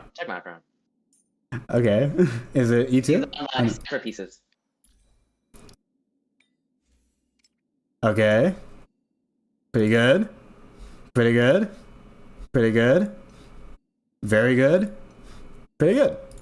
Good Acheron. 40, but then with Izumo and Pioneer, it's an extra, what, like 20? I can't do the math. Cypher pieces, brother. Cypher. Oh wait, these are cipher pieces. Is what you're saying? They're cypher pieces, yo. Oh, okay, I'm done. Because yeah, she gets the extra 50k rate. True. Oh, so very nice then. All right. Because I was a bit like, oh, Salsodo on Acheron. I guess she does do ultimate damage. Quantum. You didn't even notice the quantum damage. Oh yeah. Look, your eyes kind of glaze over when you're looking at the main stats. You just kind of assume, you know, like I didn't notice the ER on Jade either because I'm just looking at the substats.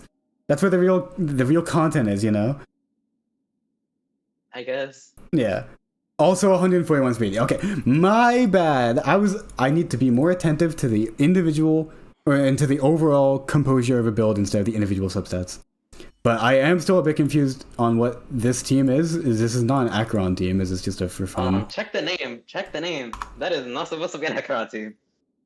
N25? What's N25? I don't know what that is.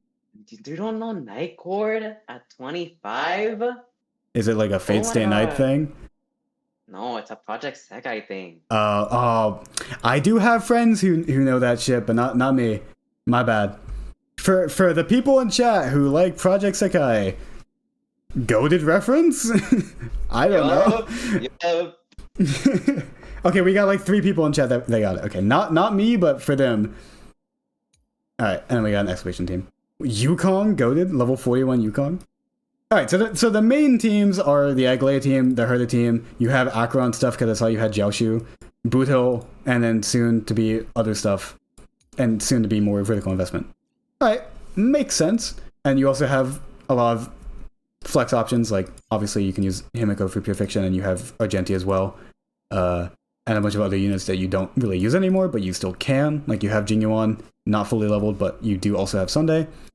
And a Ho-Ho, also not leveled, but she's Ho-Ho. She's always good. But I guess if you only use Sustainless Aglaia, you don't really need her for Aglaia. True. And you're also getting Cypher, which will also help your Acheron as well. True. But it's mostly for Aglaia. Mostly for Aglaia, though. So who are you benching Bronya for her? Yeah, yup, she's getting benched so quick. Alright, that makes sense. Alright. So, back to the fucking... to this. Team building, I would say it's pretty damn good. I'd say another A. I can't really name anywhere where there's, like, weak spots. I think the only, like, drawback isn't even from your teams, it's just the fact that the last couple, like, since Aglaia's introduction, she just hasn't been very, like, favored by a lot of in-game content. But as we saw with this Apocalyptic Shadow, you're just kind of able to fucking brute force it, which, I mean, hey, good for you. Like, the meta ain't dictating how you're playing the game, and honestly, based A. Yay! Oh, wait. Got 1 APOC and 1 MOC and was dumped after that. I don't care. Alright, we have the overall grade. So I think there just isn't the relic quality one. Maybe I skipped over it. But can I not change this? Oh wait, I can only view this. Shit. Wait. Let me open my own. Because I think we have identical end screens. It is, yeah. I just fixed the things that I wanted to fix. Put the bag in the bag. Alright, and then I'll go to this. Boom. Boom. There we go. Relic quality. We already looked at some of it. I think the main one to look at is just the speed tuning and reaching the threshold for Aglaia, which you have done. That's like the main linchpin. Oh, like that more so than like actual damage stuff, because again, you have the premium options that help you a lot with that to shore up stuff. Oh wait, sorry, I'm not showing this. Yeah, and your other characters, like, yeah, Sunday is properly tuned. 240 crit damage, that's really good. Holy shit, wait. 3 crit damage body. 1, 2, 1. Yeah, that's really good. Damn. That's actually not his normal build, at least with Bronya. It's Von Whack, and the pieces are horrible. But, I mean, hey, I won't hold it against you. It's a good piece. It's good pieces. 120 speed for the Robin, not on Von Whack, but still, that's the main thing you want to reach. Yeah, double Lushaka. You need all the ER you can get if you're not running Bronya Sig on her. Oh, physical damage orb. So what's your attack? Close to 4K, but is that better? Yeah, I doesn't need it. All right, I guess. You know what? With the Bronya ult, you get attack on her, and because she barely takes turns, it lasts for a while. Wow. Wait, true. Cinema. Alright. Yeah, pretty good. Yeah, all of these supports are properly tuned, obviously. E2 Bronya for the 160 speed. No DDD shenanigans. You're the Herda looks pretty damn good, I think. About as good as mine, I'd say. Looks ugly, but the attack percent is very nice. Very nice. Very nice. Very good. Oh my god. Better than anything I fucking have with these attack percent Scholar Beards. Oh. And then we saw these. Yeah. Good the Herda. The Herda always looks a bit ugly with that stuff because she doesn't have any crit traces, and her weapons outside of her signatures don't give crit. So, for that in mind, very nice. Yeah, Linkjaw is Linkjaw. Maybe they're the past. Yeah, all that you could want with your Ranmei. Was this Ranmei from the shop, or have you not spent that? Nope, I got her on our first banner. I And then 94 speed. Poet. Oh, not is this not her set, or is this just what you're using for now? This is her set. I feel that. I also do not have a proper set for my I'm a lot Triby. of bone collection, so I just got like one good piece, and then I just stopped farming. Yeah, I feel it. I mean, obviously, room for improvement, but yeah. Good ratio, though, in spite of it. I also... I noticed Asta is starred, but is level 40. Is she like a That is for Divergent Universe. When I need to use her basic, I just have her like right there. Oh, for the adventure stuff. Oh, that's smart. Yep. Oh, I know. I should probably do that for my facial. Wait, that's smart. I didn't think about that. You know what you should also do? What? Stop switching Buho when he has pocket trick shot stacks. He loses them. Oh, is that why? Oh, I never fucking thought about that. Whenever you do it, bro. Oh, I never fucking thought about that. Cause like I'm like, oh yeah, it's like an in between combat thing where he retains his trick shot stacks, but then sometimes he just loses them. I'm like, oh okay, maybe it's like a per battle thing. I don't know. That's why. Okay, now I know. After completing Divergent Universe and getting to the top tier, now I know. And knowing is half the battle. G.I. Joe. Speaking of boot hill, let's look at your boot hill. 160 speed off the Mose light cone. This gives you in combat speed. So this doesn't really help any breakpoints, but I mean, it's nice. S2. Pretty nice, pretty nice. I just bought it S2. Cool. Alright. Correct sets. Bunch of speed. Can't really complain. I mean, no break effect, but still pretty good. Also no break effect. So low break effect, very high speed. Pretty good. Pretty usable. Pretty good. And break effect, no speed. So, what's it at? I would say like minimum without signature is like above 200 is good, and you're at 200, so you get a pass. Yay! Yippee! I mean, yeah, a lot of room for improvement, but it looks like with your Aglaya, you're mostly looking for speed subsets. Although, I think on your Boohill team, you are also using Sunday. Was that what I saw? I'm normally using Sunday. Yeah, makes sense. I would recommend more break effect, but I can tell with your priorities that Boohill is not exactly the priority for your account. So I'll let it slide. You know, a lot of the accounts that I review don't even have a boot hill, so you know, compared to that, you're doing amazing.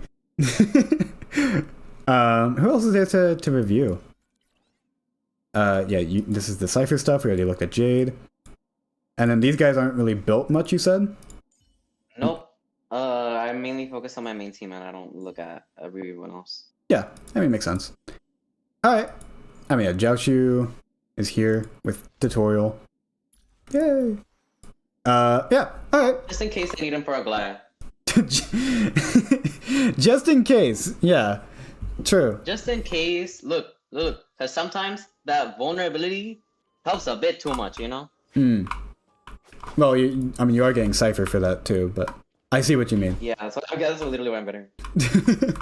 Alright, so going to this relic quality, I will say some of the individual characters aren't like S tier built.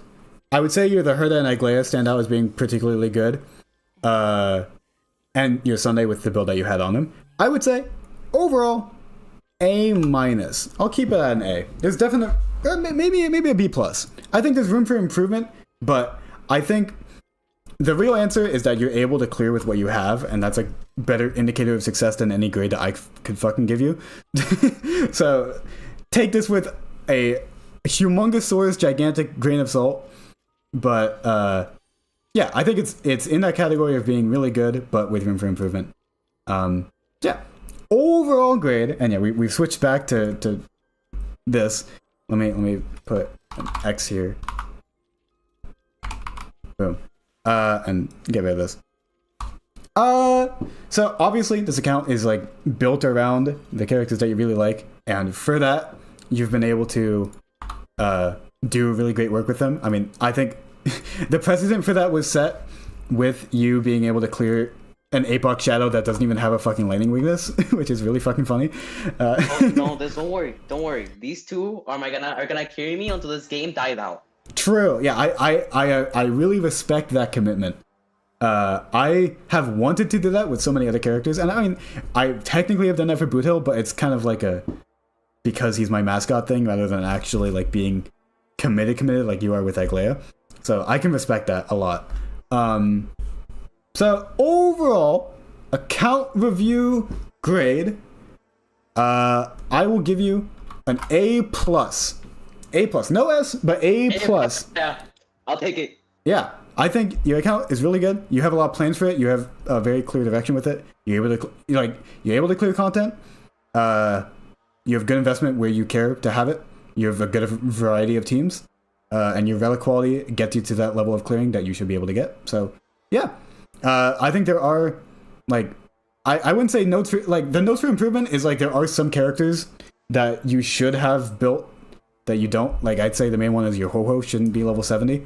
The thing is, I don't use Ho-Ho at all. Like, but I think for like variety on your account, like it would be like I mean you already have her, you know. I guess her traces are leveled, but my ultimate is leveled. Yeah, I mean that's the one that matters. But yeah, I don't know. Like there's some stuff on your account that like if you got it properly onto the level that you did with the other units, you'd have more like flexibility. But I guess with you and Aglaia and the Herda, like it's flexibility isn't really your goal, so I can kind of get why that hasn't been the case. But it is still something I wanted to point out. So yeah, and mods, if Ark or anyone else is in the chat and you want to give your own grade, I'd probably say no VC because I want to keep this. It's already a 3-hour stream, but if you have any input, while that deserved A+, all right. Boom. Yippee! All right. And I won't forget this time because I forgot like 2 account reviews ago. My bad. I'll remember to sign your account. I don't know. Your description is already pretty long though. I don't know if I'll be able to add to it. Can I? Bad grade. A+. Yeah. Okay. We got it. Yay! All right. Thank you for letting me view your account. Do you have any closing remarks to make to chat or to me? Poor Aglaia.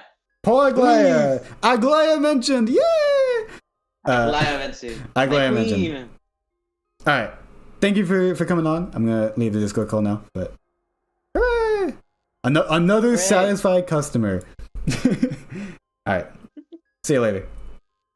Bye. Bye. All right, chat. Let me properly log out of this account, but not on screen.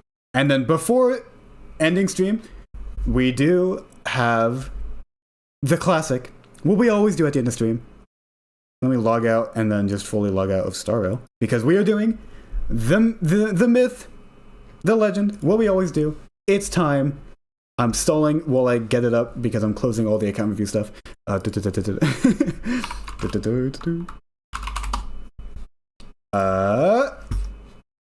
global time! Yay! And the prediction has already started as I pulled up. Global time, everyone! Global time. If you are new to this stream, we do global at the end of every stream.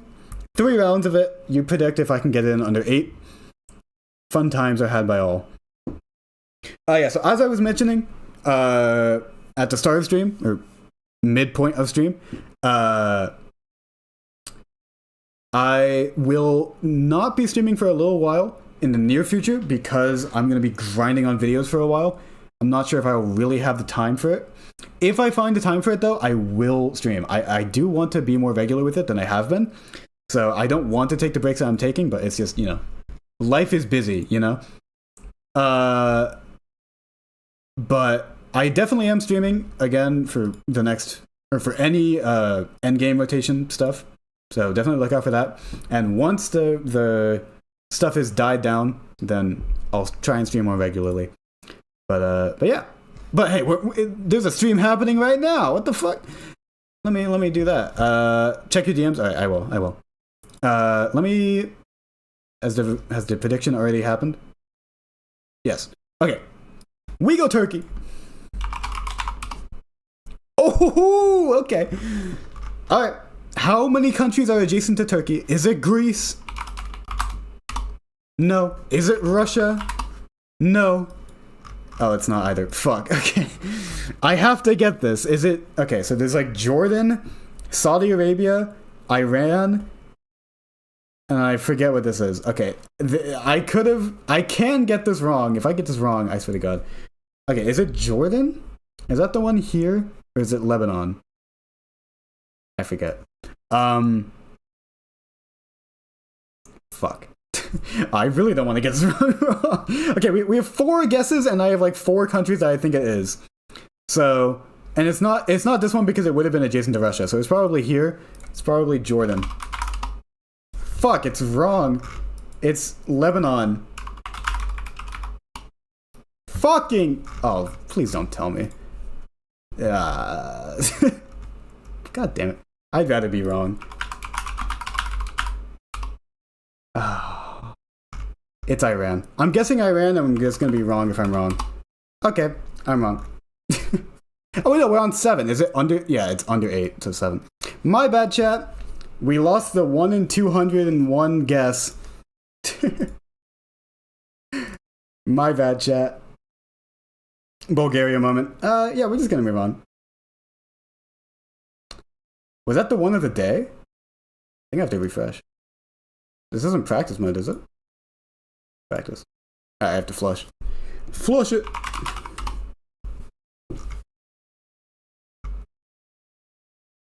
Yeah, it was Algeria last time. Alright, round 2. We're just gonna move on quickly from that.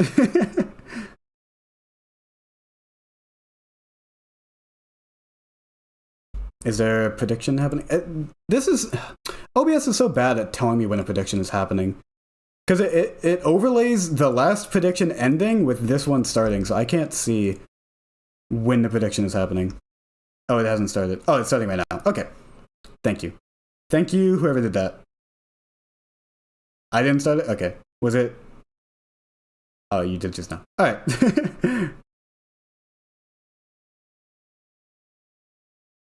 Alright.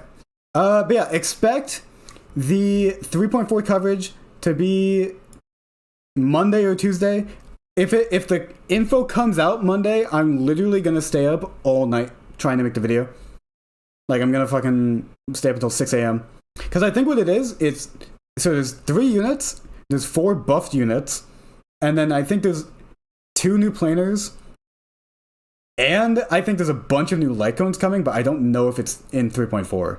But it might be like 10 new light cones. So it might be like a half-hour video. So I'm gonna need to fucking grind. Alright. Binance Kick got me hyped. It looks pretty fucking cool. That's the only one we have like a lot of info on, so it's the only one I've written about so far. But I think it looks pretty cool. I might go for him. Depending on how he turns up in the beta, I might go for Finon. I'm definitely gonna get either Finon or Saber. Like I'm not getting either of them. Or neither of them. When is gameplay? It should be Monday night. Should be Monday night. If not early Tuesday. And it's Turkey. 5,500. I think we need a Brazil today. 340. Yeah, when it's like 5,000 away, Brazil is never a bad guess. Alright, so it's not adjacent. It could be Chile. It's either like Chile or it's like up here. Brazil mentioned. Alright, we'll go Chile. Cooler. Okay, so it's up here. I am a bit washed. It has been like a week since the last stream. Or maybe not a week, but I am out of my element here. So I think the obvious guess would be something like Costa Rica, but it could also be Trinidad and Tobago or San Lucia. I want to just... Yeah, let's just go Trinidad. Ooh! The mysterious guess. How many of you even knew there was a country there? Alright, I redeemed myself. I redeemed myself. Trinidad and Tobago, true. Thank you, Monday. Very true. And yeah, as I continue to talk about this, if you want more updates on when streams are happening and updates on videos, join the Discord. I have tried to be pretty damn consistent with my uploads, or with like my announcements and stuff like that. So yeah, if you want to learn more, join the Discord. Wow. Yeah, I'll wait for the prediction to be done and then I'll get into it. I have to be, I can't be 2-1 on the day. I can't be 1-2. Oh wait, okay. Prediction's done. Let's go. Turkey. 1,500. Okay, that's like the most average. I choose Turkey because it's like smack dab in the middle of Afro-Eurasia. So we can go India. Ooh, okay. Is it Iraq? Or this is Syria, right? It could be Bangladesh or Nepal. I don't think it's... Yeah, it's not Sri Lanka. Let's go Nepal.